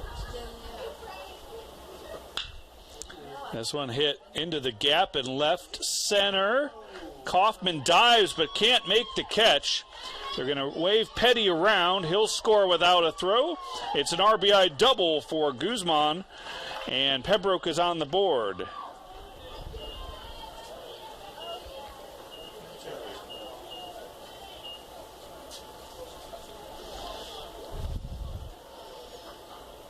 That's been the sweet spot for the power hitters. Wind blowing right to left, and when you get it up in that breeze, it will carry, and that one was nearly caught by Kaufman, who laid out, gave it everything he had, just couldn't hang on as he hit the turf.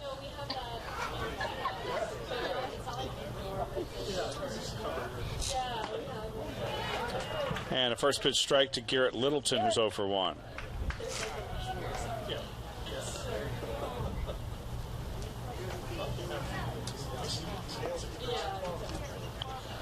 So after this, the Braves go on they return home to face Columbus State, the third place team in the PBC.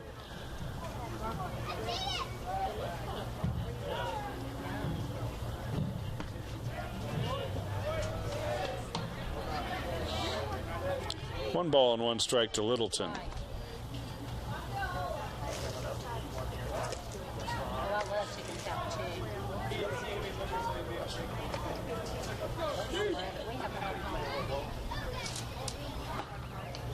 That one misses. So Flagler will face Pembroke, will face the third place Columbus State squad next weekend for 3.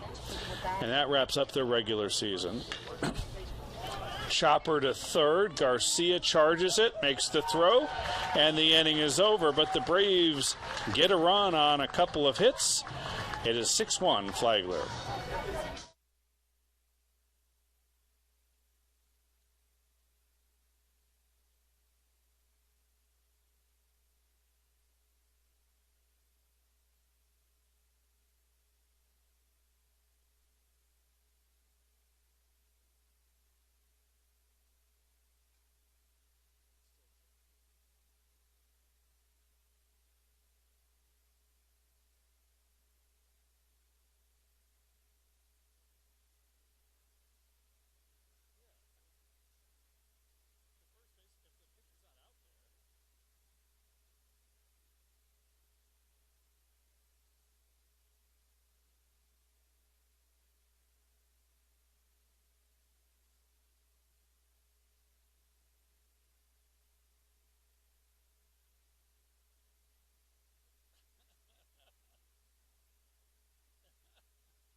Ready for the Flagler fifth. Ashton Thomas, Chase Carney, and Matthew Burke for the Saints.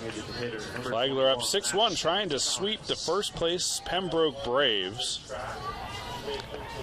Talked about the remainder of the Pembroke season. 3 home games to get ready for the PBC tournament. And on their website, since they've already clinched first place, they have their semifinal series already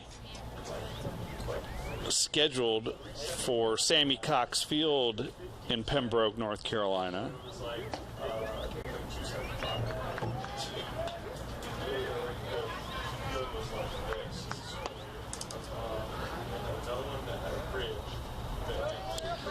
Pembroke in the southeast portion of the state of North Carolina. Here's the 2-0. Check swing foul. If you're heading up I-95, just after you enter North Carolina, you'll pass through the Lumberton Pembroke area, and that's where UNC Pembroke is. Used to be called Pembroke State.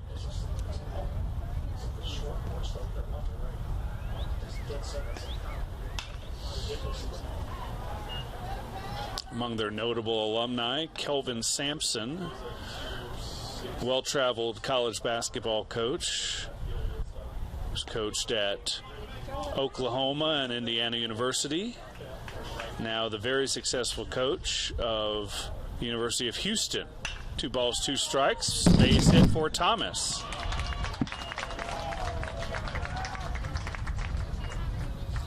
Leadoff runner is aboard for Chase Carney, who's 0 for 2, a line out and an error.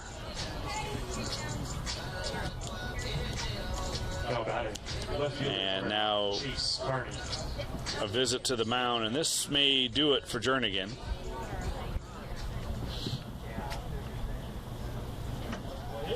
And they will signal for a new pitcher. We'll tell you all about him after this.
Left fielder, number 9, Chase Carney. Welcome back. The new pitcher's number 44, Jacob Morrison, a right-hander, 5'11", 215. He's a redshirt junior from Goose Creek, South Carolina, transfer from USC Lancaster. And he'll face Chase Carney with Ashton Thomas at first. First pitch swinging, lifted into right center field. Long run and nut off the glove of Jane. It's a double for Carney. 2 runners in scoring position for the Saints. Nobody out here in the 5th.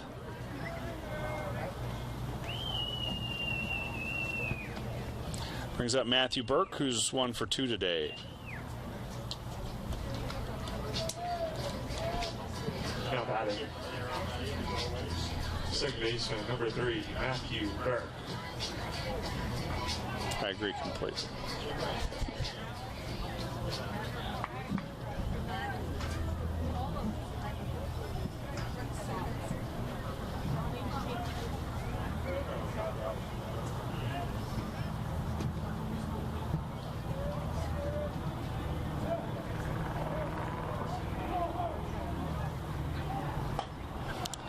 First pitch upstairs to Burke.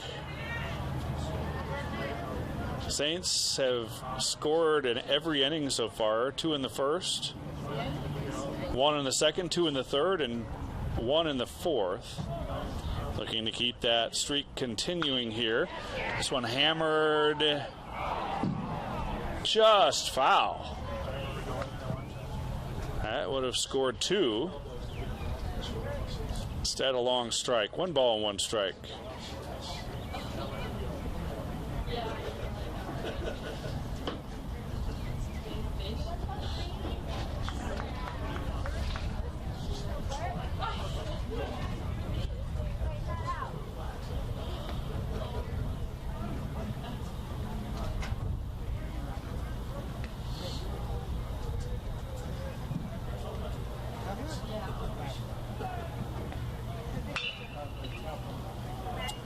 Fouled out of play. We talked a little bit about Paul O'Neill, the Pembroke head coach, who's been so successful in his 21st season now with the Braves.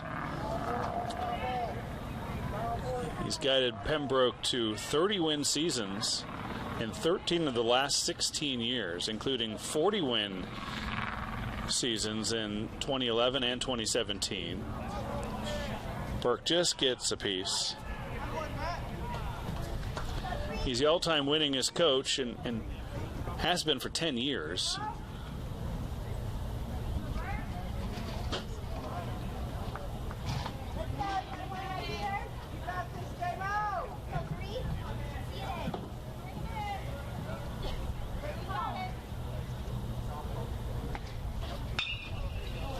Fly ball.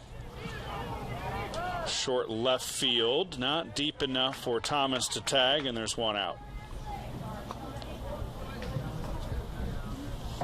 Brings up Fiorenza, 1 for 2 with a double and a run scored.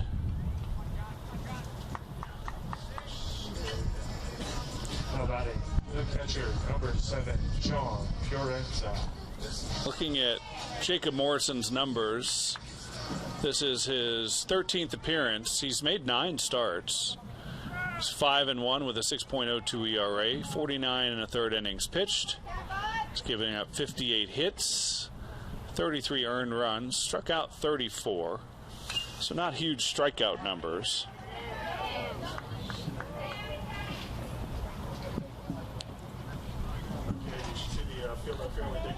I'd imagine that the Braves are just looking towards the postseason. Obviously, they want to be competitive in these final 4 regular season games. 0-1. Grounded foul. But probably more important to get their pitching all lined up the way they want it for the upcoming series against Columbus State, and more importantly, the Peach Belt Conference semifinal series the following week.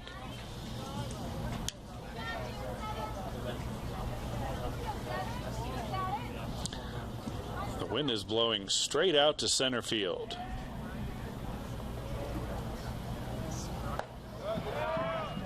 One ball and 2 strikes.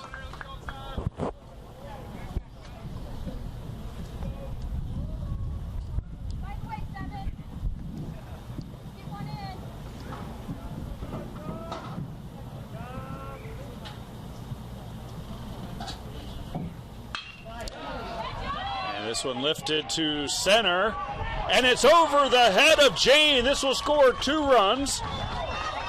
Thomas, Carney, and the second double of the game for Fiorenza.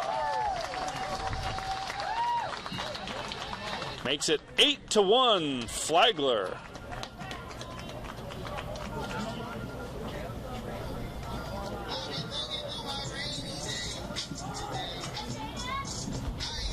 Hitting for the Saints, number 8, Jaden Ward. So the Saints will send up a pinch hitter for Alex Amos. It's Jaden Ward.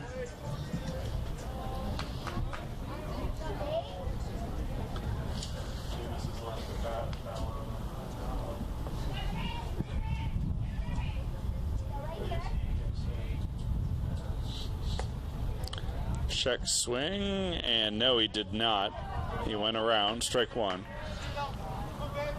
So Amos's day is done. He walked and fouled out in his last home game here with the Saints. Presumably, unless he decides to.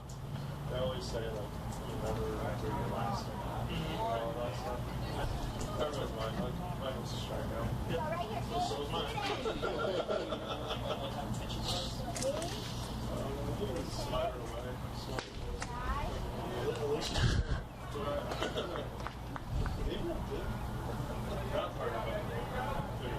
I remember I struck out looking with guys on base. That was bad. 1 ball, 1 strike to Ward.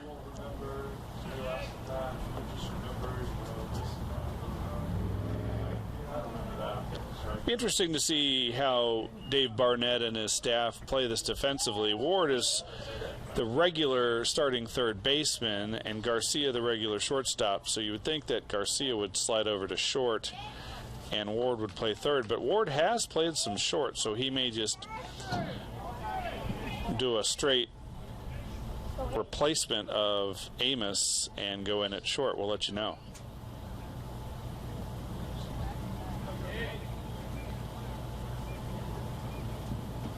The 2-1 pitch, ground ball to first. Only play is for Hammonds to take it to the bag. There are 2 gone. And back to the top of the order and Jake Kaufman. Now batting, center fielder, number 1, Jake Kaufman. Kaufman 1 for 2 with a single, a walk, and a run scored.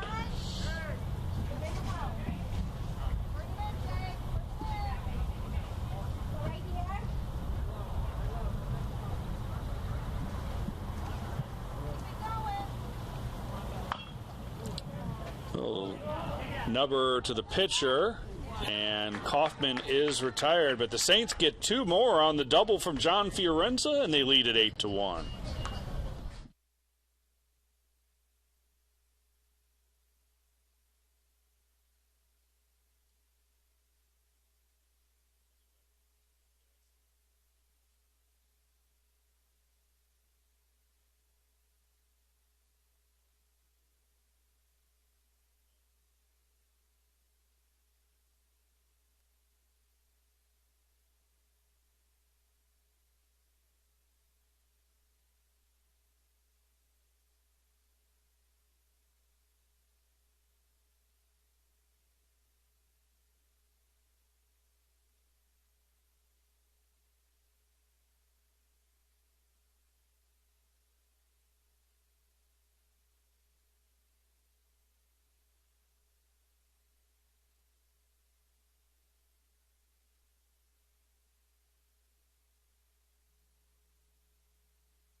the Braves right fielder, number 9, Trevor Clemens. Top of the 6th inning for Pembroke, Trevor Clemens, Spencer Faulkner, River Ryan. As Fisher continues. First pitch ball, that's his 71st pitch. That's 3 hits allowed.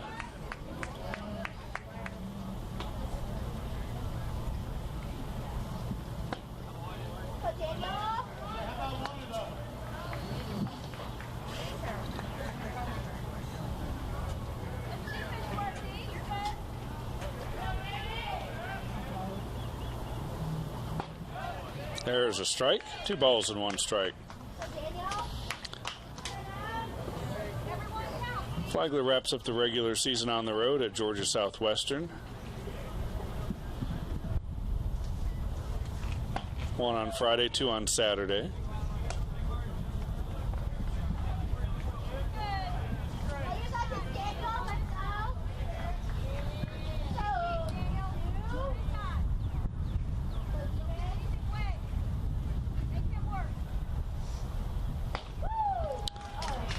Leadoff walk to Clemens. Brings up Spencer Faulkner. Fiorenza will have a word with Daniel Fisher. Now batting, third baseman, number 46, Spencer Faulkner.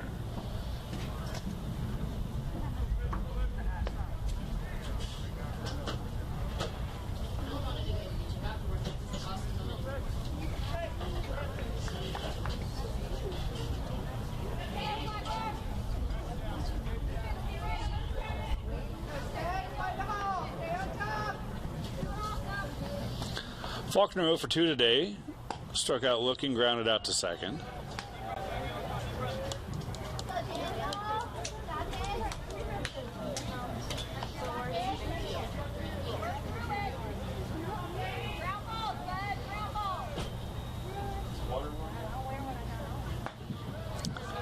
Two and 0.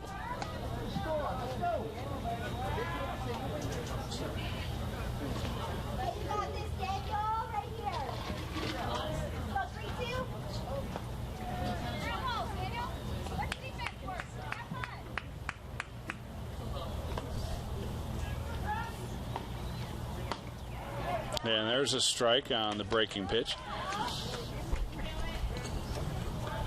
Last season, in the shortened 2020 campaign, the Saints were 13-9, 4-8 in the PBC. 2 years ago, 2019, they were co-champions of the Peach Belt Conference. So the venerable Dave Barnett and his coaching staff will look to return to those heights next year.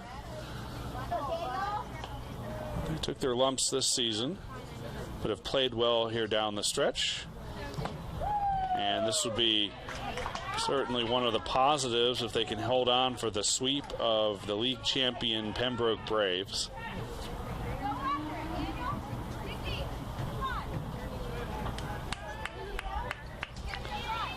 Count is full to Faulkner.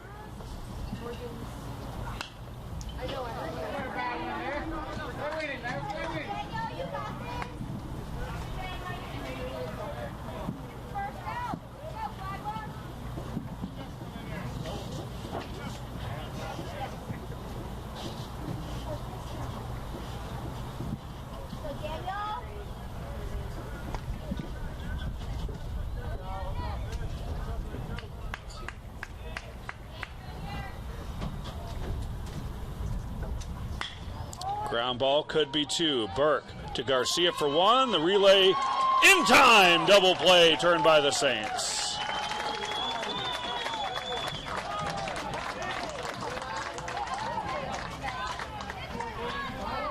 Now batting, second baseman, number 15, River Ryan. That brings up River Ryan 0 for 1 with a walk. Well, we talked about what Barnett would do with Ward getting into the game as a pinch hitter, and they did put Ward at third, his most natural position, and move Garcia to short to replace Amos defensively. That middle infield defense for the Saints is really solid. Matthew Burke, Donovan Garcia. Strike two.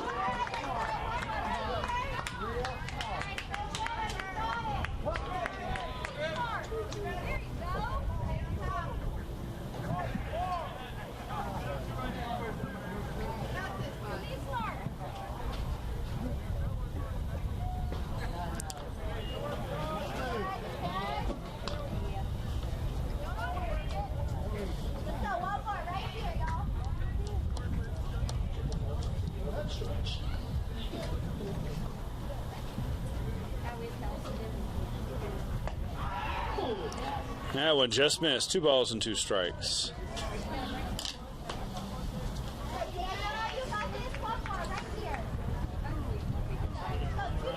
Fisher up to 82 pitches.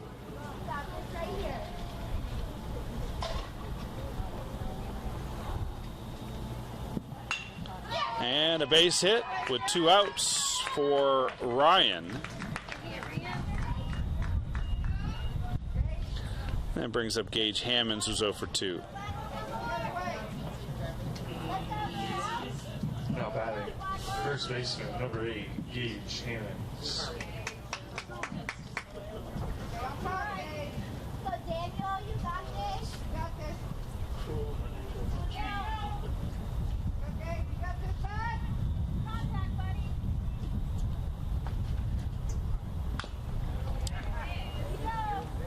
Hammonds fouls off the first one.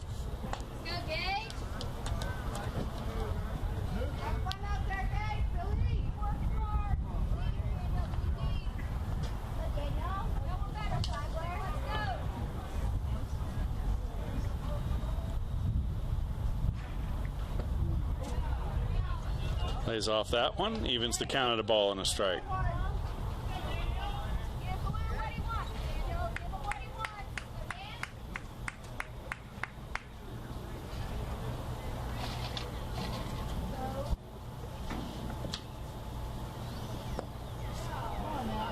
That one's in the dirt, 2 balls and a strike.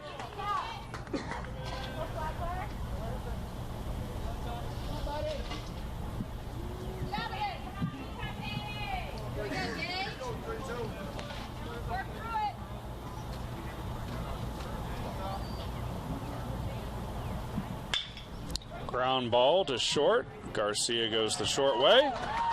No damage done. Still 8-1 Saints as Fisher is cruising.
Bottom of the 6th inning. Donovan Garcia, Adam Mitchell, and Miles Colangelo for the Saints. First, Garcia, who has a single and a double. Has driven in a run.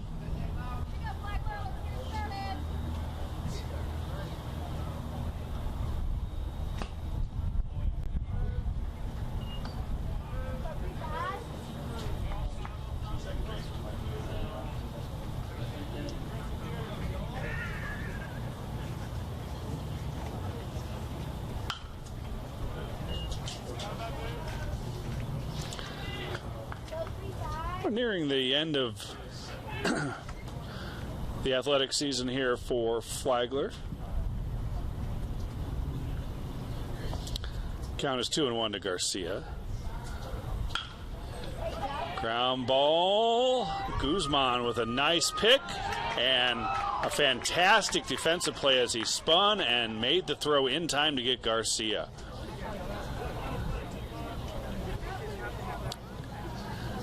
This is our last baseball broadcast of the season. 14, Adam Mitchell. Although you can certainly catch the Saints on the Georgia Southwestern PBC Network broadcast next weekend.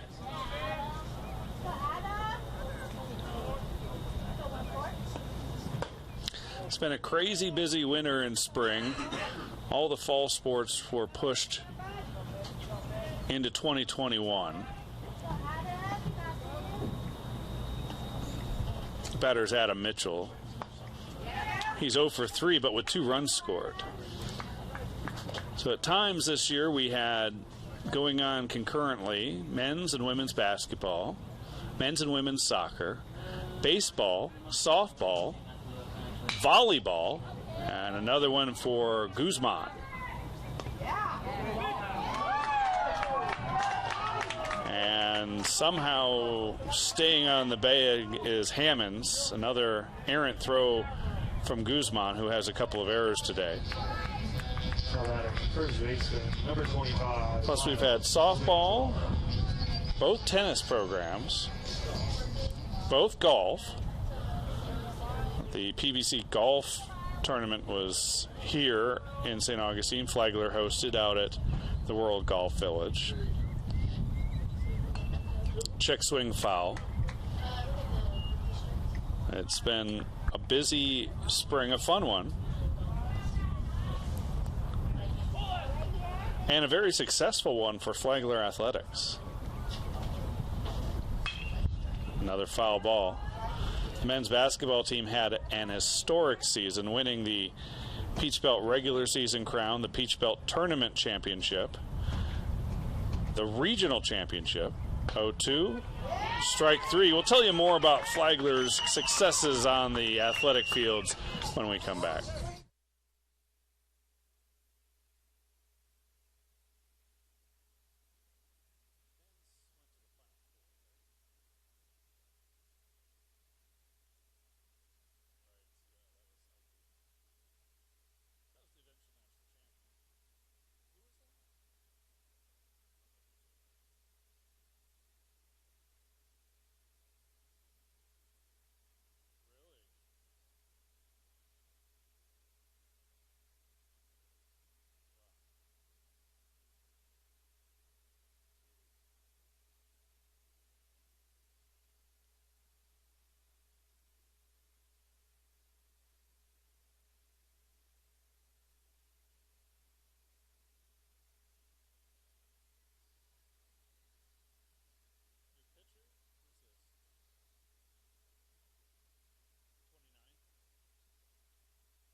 Top of the 7th inning, 8-1 Saints, and a new pitcher for Flagler, number 29, Jake Hill, the right-hander, comes on in relief of Daniel Fisher. Hill making his 11th appearance, all in relief.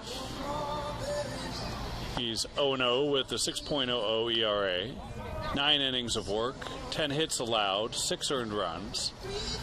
He's walked 2 and struck out 12. Sidearm delivery. He'll face Bobby Dixon, Christian Jane, and Ramsey Petty. UNC Pembroke designated hitter number 20, Bobby Dixon. First Dixon, who's 0 for 2 with a ground out and a fly out.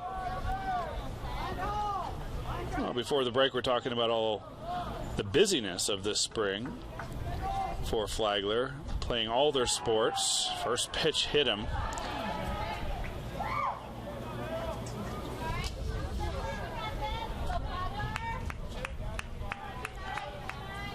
Look at Daniel Fisher's numbers. 6 innings pitched, 91 pitches. He allowed 4 hits, just the 1 run. Walked 2, struck out 2. He's in line for the win, and it's a quality start. The batter's Christian Jane. A couple of ground outs.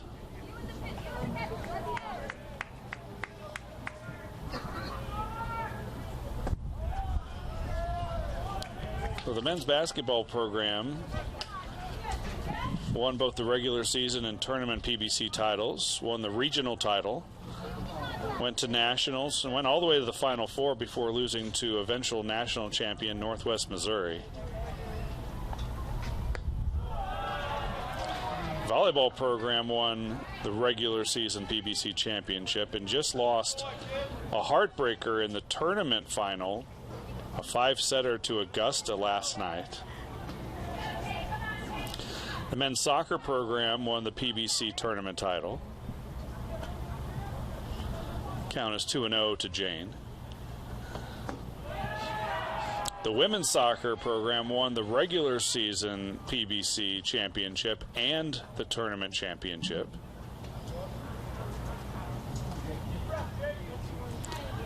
And women's golf was really good too, right, John? They won the conference championship. Won the conference championship. And they are headed to regionals. I'm just the middleman here, talking to our SID, John Jordan.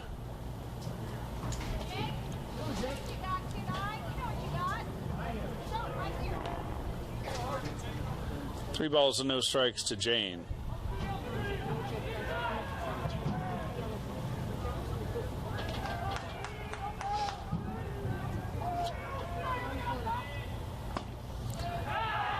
And a 4-pitch walk. Not a great start for Jake Hill in relief of Daniel Fisher. Allowed the first 2 to reach. And the batter's Ramsey Petty, who has 2 of the 3 hits, or 2 of the 4 hits, excuse me.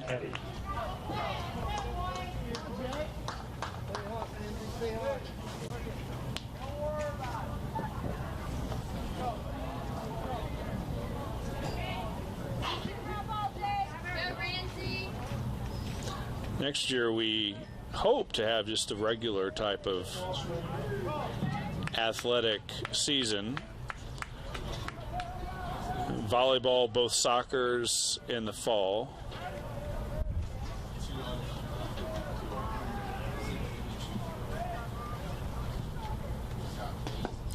And next spring we welcome in both men's and women's lacrosse. And Jeff Pelkey has a very deliberate walk out to the mound and nip this in the bud, as Hill has trouble settling in and finding the strike zone after Fisher was so good.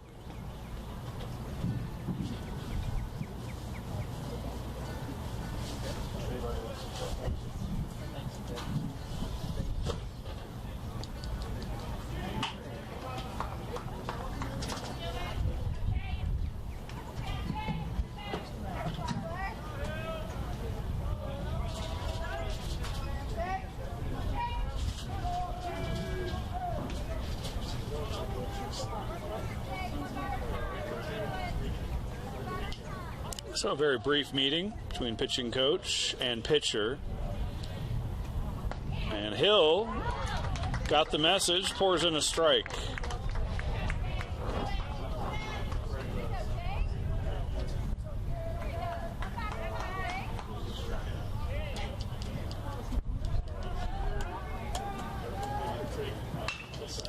This one fouled off, 2 strikes.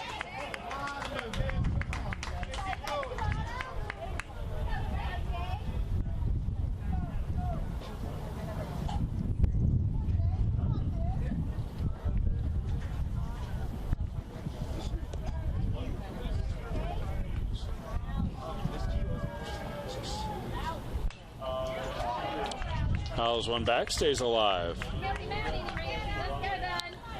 Petty has scored the only run of the day for Pembroke back in the 5th inning.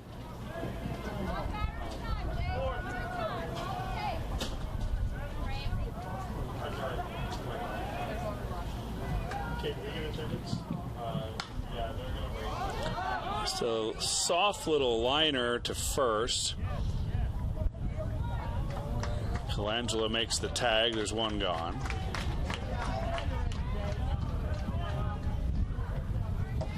That brings up Wellington Guzman. Shortstop number 11, Wellington Guzman. Guzman 1 for 2 with a double and an RBI.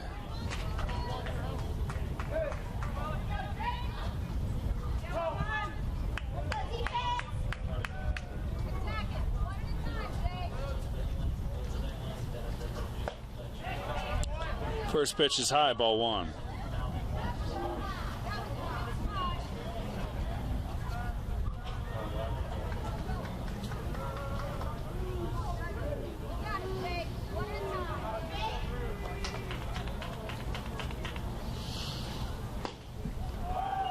Two and 0.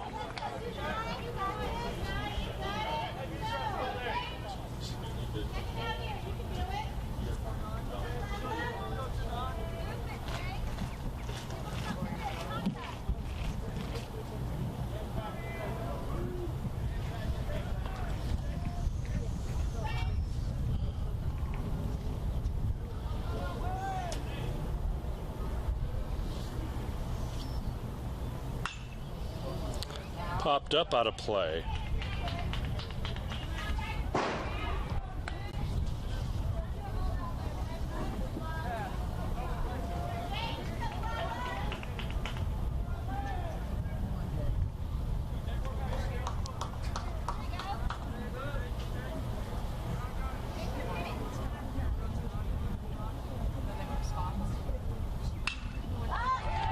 Fly ball into right field. Mitchell comes on, makes the play. No tag. And there are 2 gone. That will be Garrett Littleton, the catcher. 2 groundouts today. How about it? Their catcher, number 43, Garrett Littleton.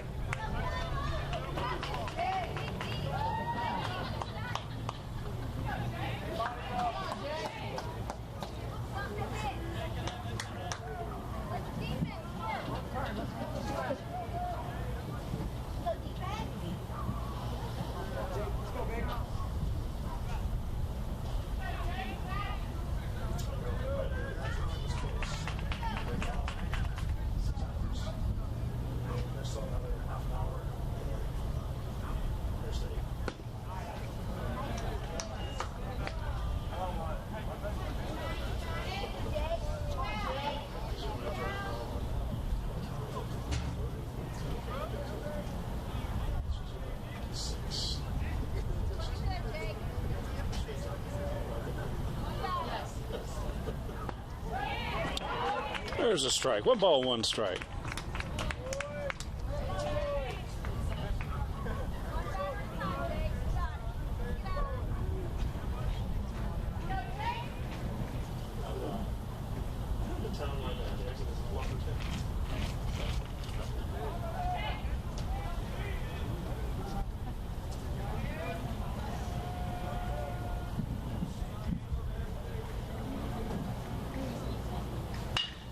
Ground ball. Burke to his right.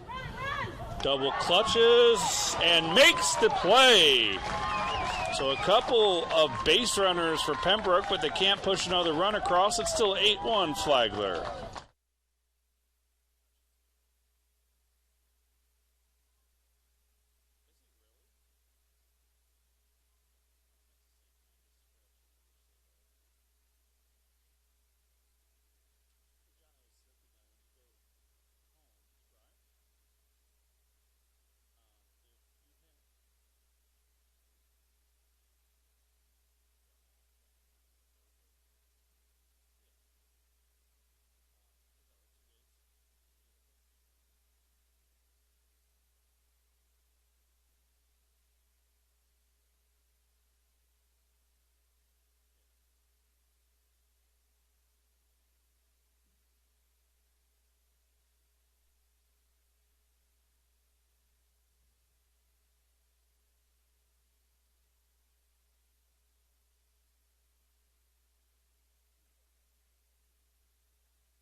Ashton Thomas is the batter for the Saints here in the bottom of the 7th. He's 1 for 3 with a run scored. Saints lead at 8-1, trying to sweep the first place Braves of Pembroke. That'd be their second consecutive sweep. This one stays fair, and winning the race to the bag is Hammonds. One gone.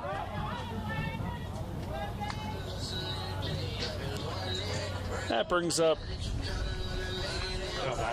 Chase Carney. He's got a double today.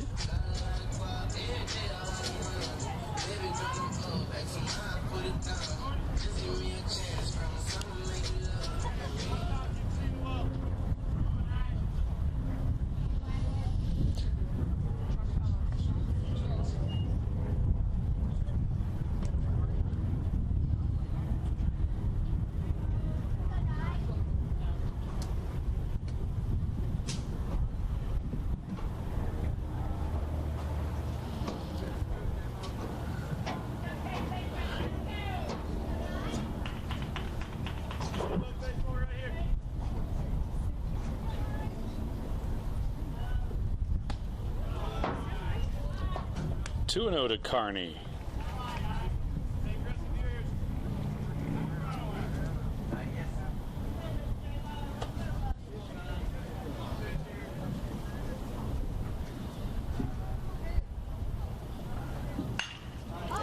And a base hit past the first baseman, and Carney's going to try to take two. The throw is in time. Nice throw from Clemens from right field to gun down Carney trying to take the extra base.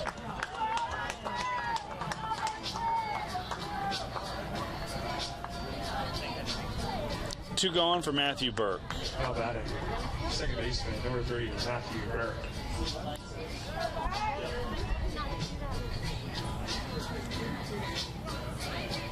Burke has a single today.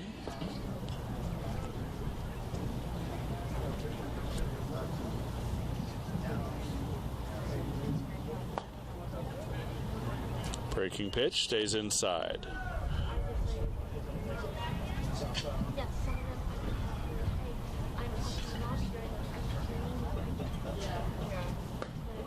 And there's a strike, 1-1. Fisher started for the Saints, went 6 innings, allowed just 1 run. Only 4 hits. Foul ball. Burke took that one off the foot.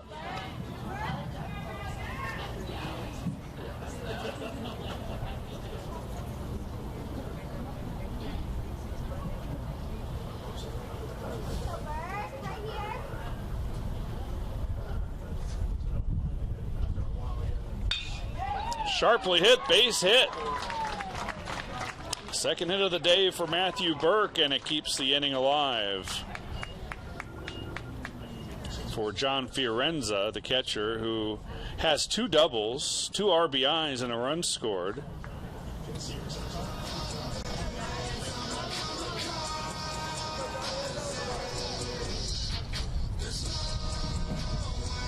Now batting, the catcher, number 7, John Fiorenza.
Foul back, strike 1.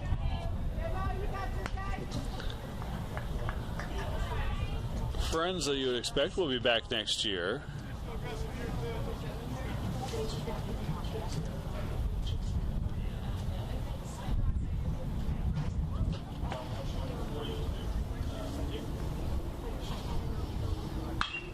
This one hit hard to left field. Going back at the track, at the wall, it's gone! A home run, John Fiorenza. 4 RBI day, 3 extra base hits, and this one makes it 10-1.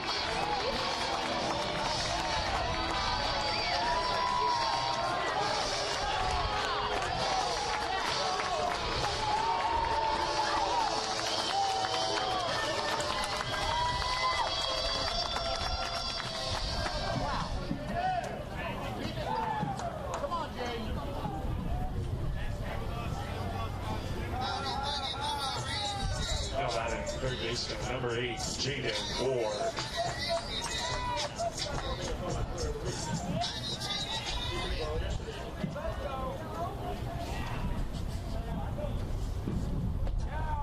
John Fiorenza, the offensive star in this one.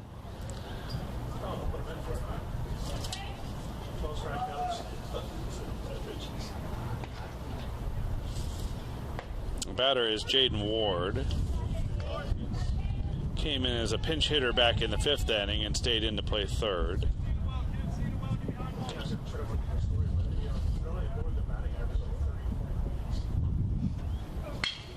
Right back to the pitcher.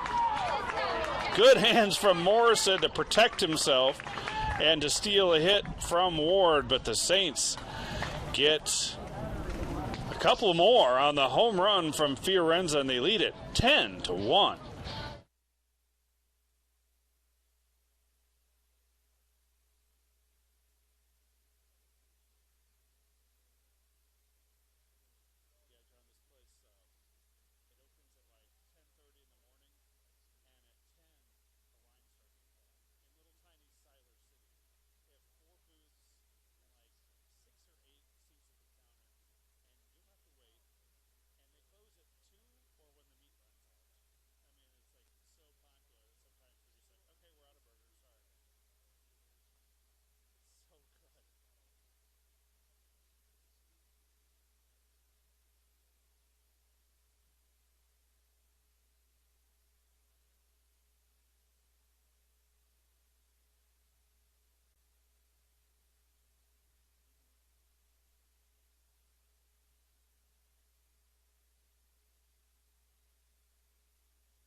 UNC Pembroke, right fielder number 9, Trevor Clemens. Top of the 8th inning, 10-1 Saints. Back to the top of the order, Trevor Clemens, Spencer Faulkner, River Ryan due up.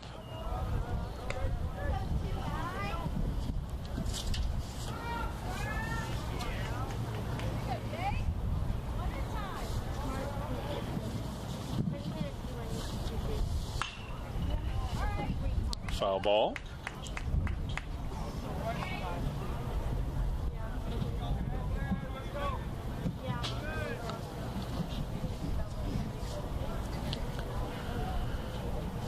One ball, one count to Clemens, who's 0 for 2 with a walk.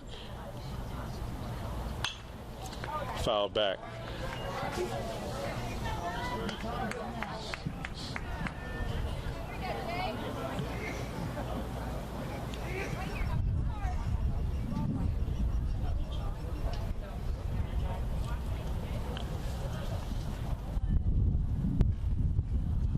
One-two pitch. And it's an out. Chase Carney squeezes it. Well, the Saints have finally got the offense going here in the last week. Flagler hitting .259 on the season. Number 46, Spencer Faulkner. But in their last 6 games, they've scored 54 runs. Scored 26 against Claflin, including an 11-1 win and a 12-2 victory. And so far, they've scored 28 against Pembroke. A 5-3 win yesterday, followed by an 11-3 victory in the nightcap, and here 10-1.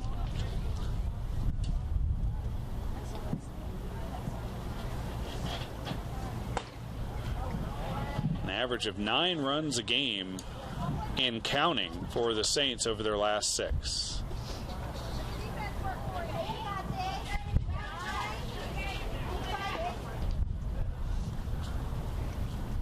Three and 0 is the count, and a 4-pitch walk to Faulkner. Brings up River Ryan. 1 for 2 with a walk.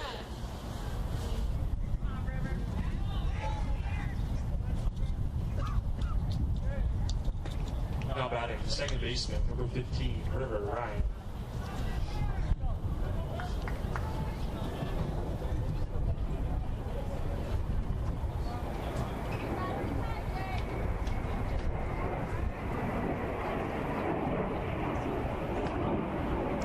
First pitch inside, ball 1.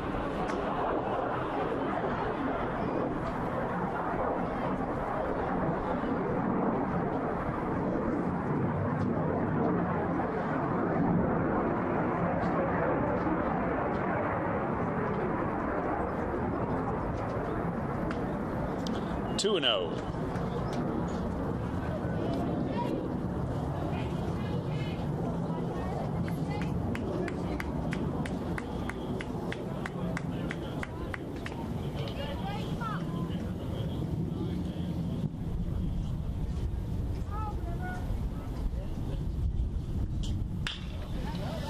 Ground ball to Ward. Goes to second for 1. The relay not in time.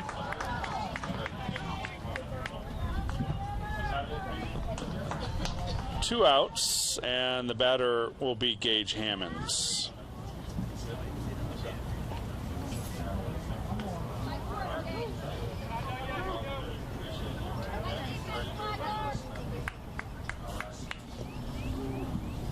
Now batting, first baseman, number 8, Gage Hammonds. Hammonds 0 for 3. Tried to check his swing, did not.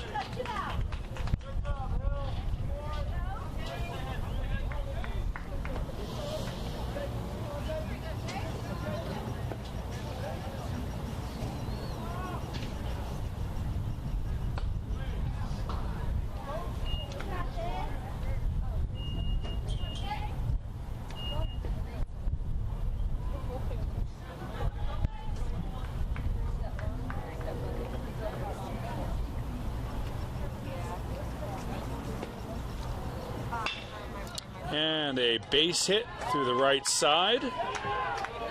He'll throw behind the runner at second, and he is called safe.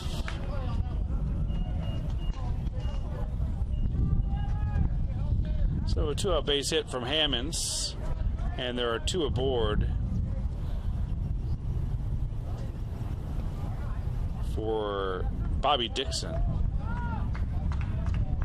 How about it? Designated hitter, number 20, Bobby Dixon. Dixon's 0 for 2. He was hit by a pitch.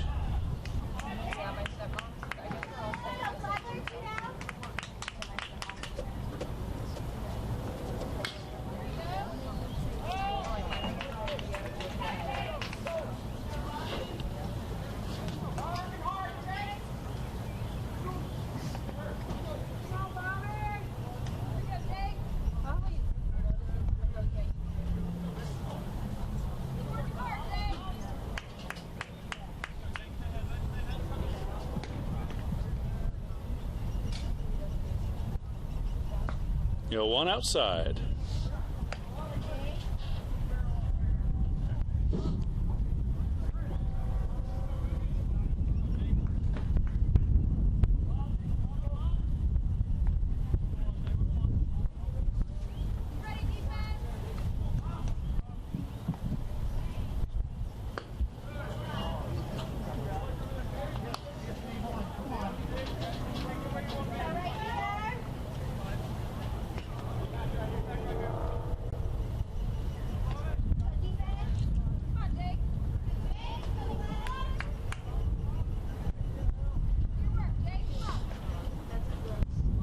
One pitch, slow grounder to Ward at third, gathers himself, makes the throw, and the Braves are retired. They get a hit, but nothing more. It's still 10-1 Saints.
Bottom of the 8th. Flagler leads at 10-1. We have a new pitcher, the fourth of the day for the Braves. It's number 23, Jake Mayhew.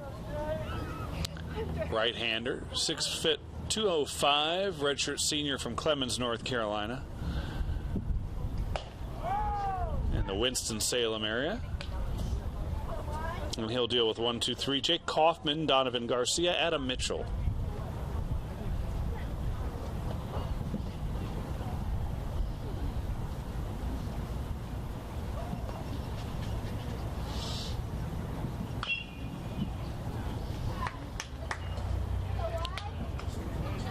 Kaufman 1 for 3 with a single and a walk, a run scored.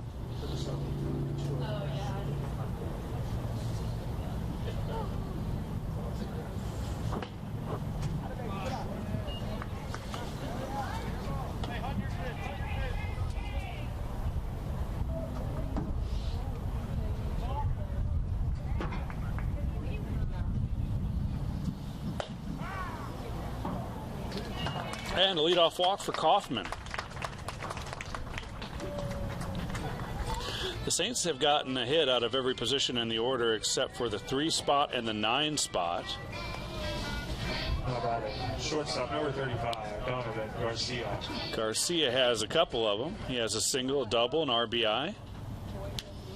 Started the game at third, moved over to short when Jaden Ward came in for Alex Amos. Pitch is high, ball 1.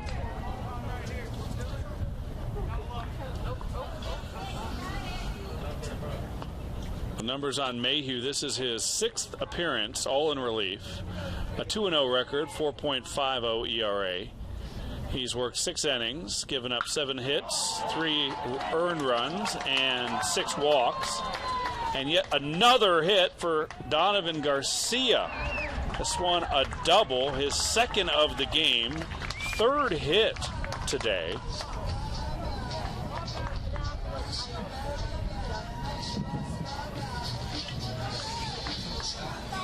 And that brings up Adam Mitchell. Mitchell looking for his first hit. Adam Mitchell.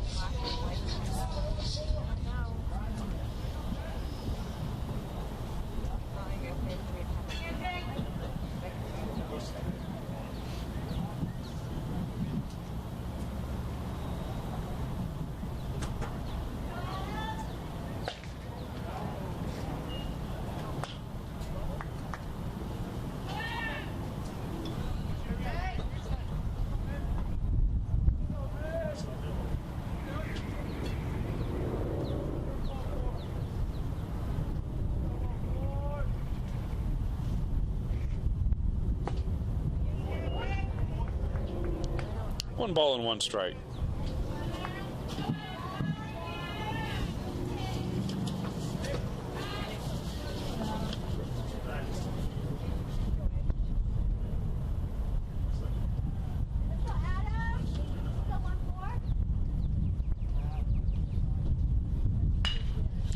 Ground ball to second. This should score a run as Kaufman comes home to make it 11-1.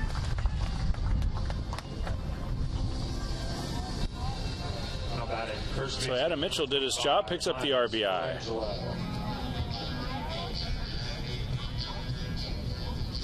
Miles Colangelo is the batter. He has one of the 2 homers today for the Saints. Drove in a couple with that long ball, also a single and a couple of strikeouts.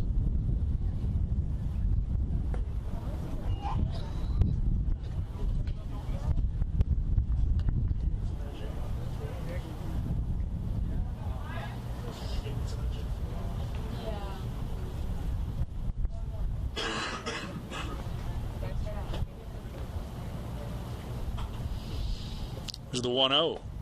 Swing and a miss, strike 1.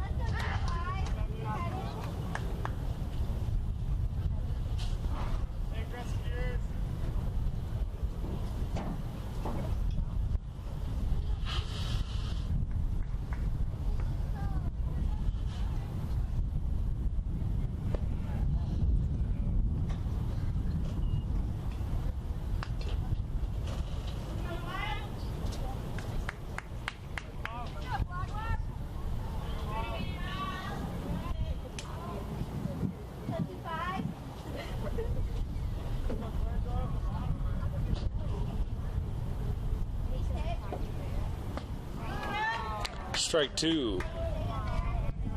Mayhew took a little something off that time.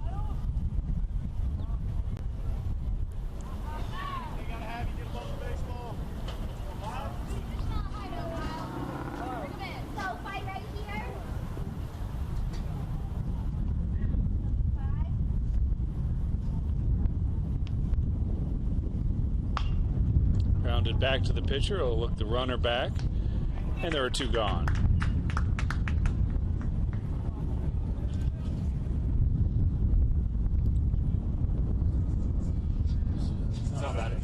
Hitter number 21, Ashton Thomas. Brings up Ashton Thomas, who has a single and a run scored.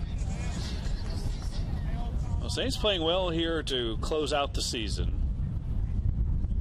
Series wins at Francis Marion against Claflin and now UNC Pembroke. And they got the bats going. There's that stretch in the middle of the season where they did not play a home game for more than a month, between March 14th and April 16th. One pitch, strike two. During that stretch, Flagler went just 3-7.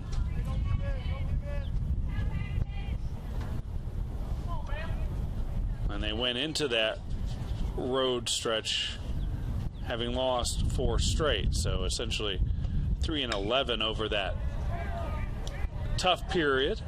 This one, the fly ball should end the inning, but Saints get another run. They lead it 11-1.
Final chance for the Braves and a new pitcher, the third of the day. It's number 34, Jet Walsh. Fielder number 12, Christian Jane. Walsh, a left-hander, 6'5", 180. He's a junior from Stuart, Florida.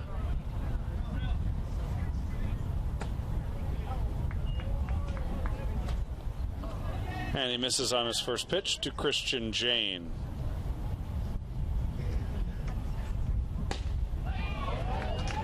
Well, the story of the day is twofold for the Saints. First, the start by Daniel Fisher, absolutely a gem. 6 innings pitched, 91 pitches, 4 hits, allowed 1 run, walked 2, struck out 2. He's in line for the win. And the other is the Saints offense. 14 hits, 11 runs. And Walsh makes quick work of Jane. That brings up the one offensive bright spot for Pembroke, Ramsey Petty, who's 2 for 3.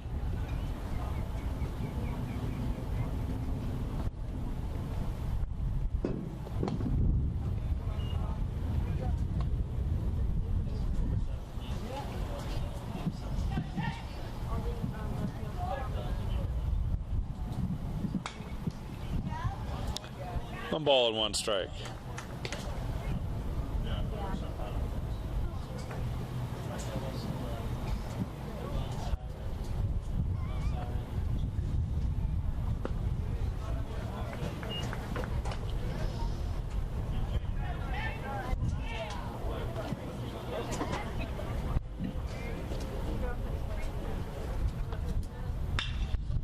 This one flown to left center. And it's going to get in there for extra bases. So Petty is 3 for 4 today, including that double. Oh, brings up Wellington Guzman. Now batting, the shortstop, number 11, Wellington Guzman. Guzman 1 for 3, a double, an RBI.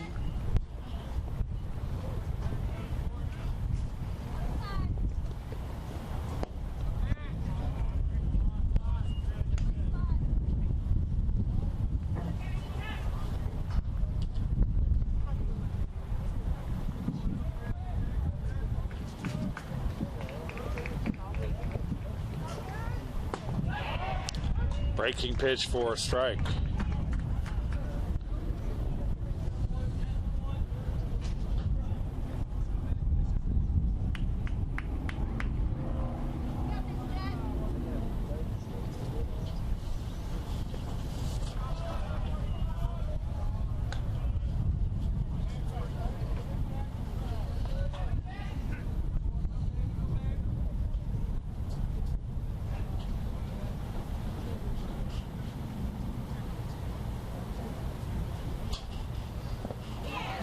Strike 2.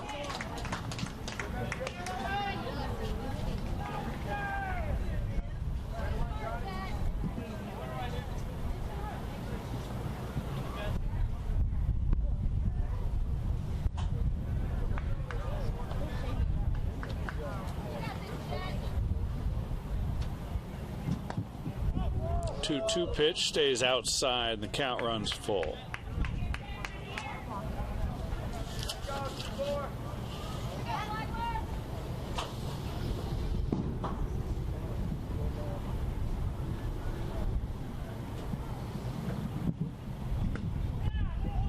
That's inside, ball 4, 2 runners aboard with 1 out, and the batter will be Garrett Littleton.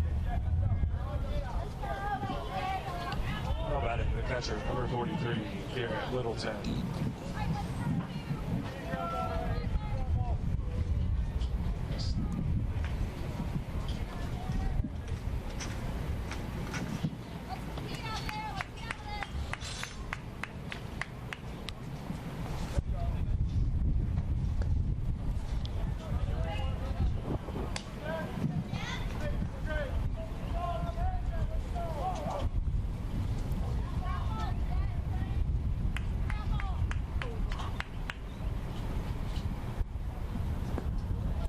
Balls and no strikes.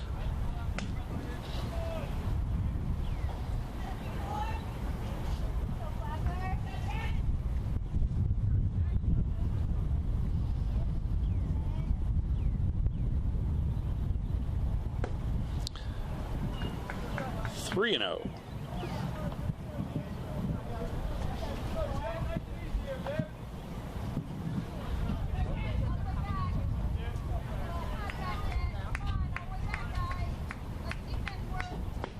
And there's a strike.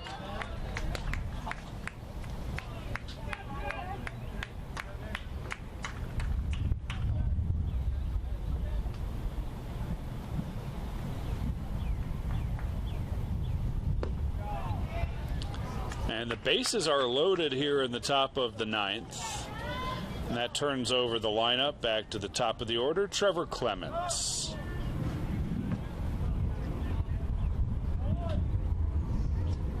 Right fielder, number 9, Trevor Clements. Jeff Pelkey will make his way out. No one stirring in the Flagler bullpen. They're assuming they would go with Walsh the rest of the way. Just need to pick up 2 more outs.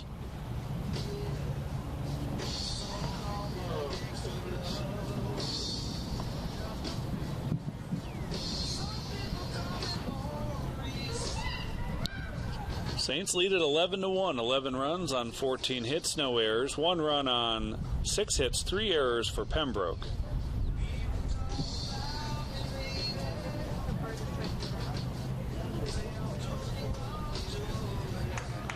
Saints have scored in every inning but the 6th inning. 2 in the first, 1 in the second, 2 in the third, 1 in the fourth, 2 in the fifth, 2 in the seventh, and 1 in the 8th. And trying to close out a sweep of the first place Braves.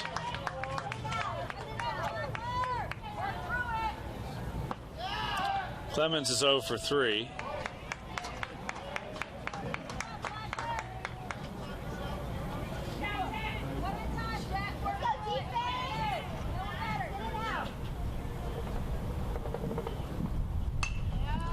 Foul back 0-2.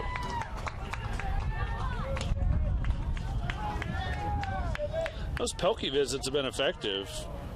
Jake Hill focused in after a visit from the Saints pitching coach, and now Jet Walsh ahead 0-2. And that is strike 3. There are 2 gone.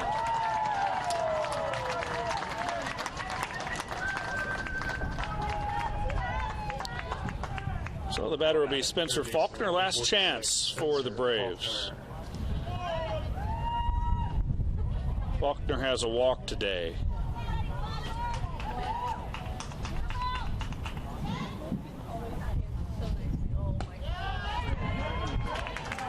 Walsh trying to strike out the side and get around a double and a couple of walks. Preserve this 11-1 lead.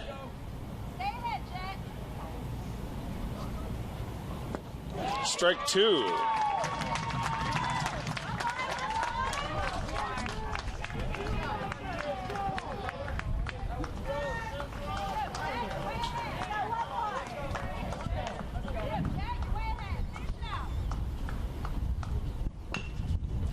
Ground ball, tough play. Walsh stabs it, flips to first, and the Saints complete the sweep of the first place Pembroke Braves. Final score 11-1. The winning pitcher is Daniel Fisher, the loser Jalen Scott. And the Saints have won 6 straight. Final today 11-1 for our producer Sadie Reese and John Jordan. I'm Dave Wenda. Thanks for joining us all season long here on the PBC Network.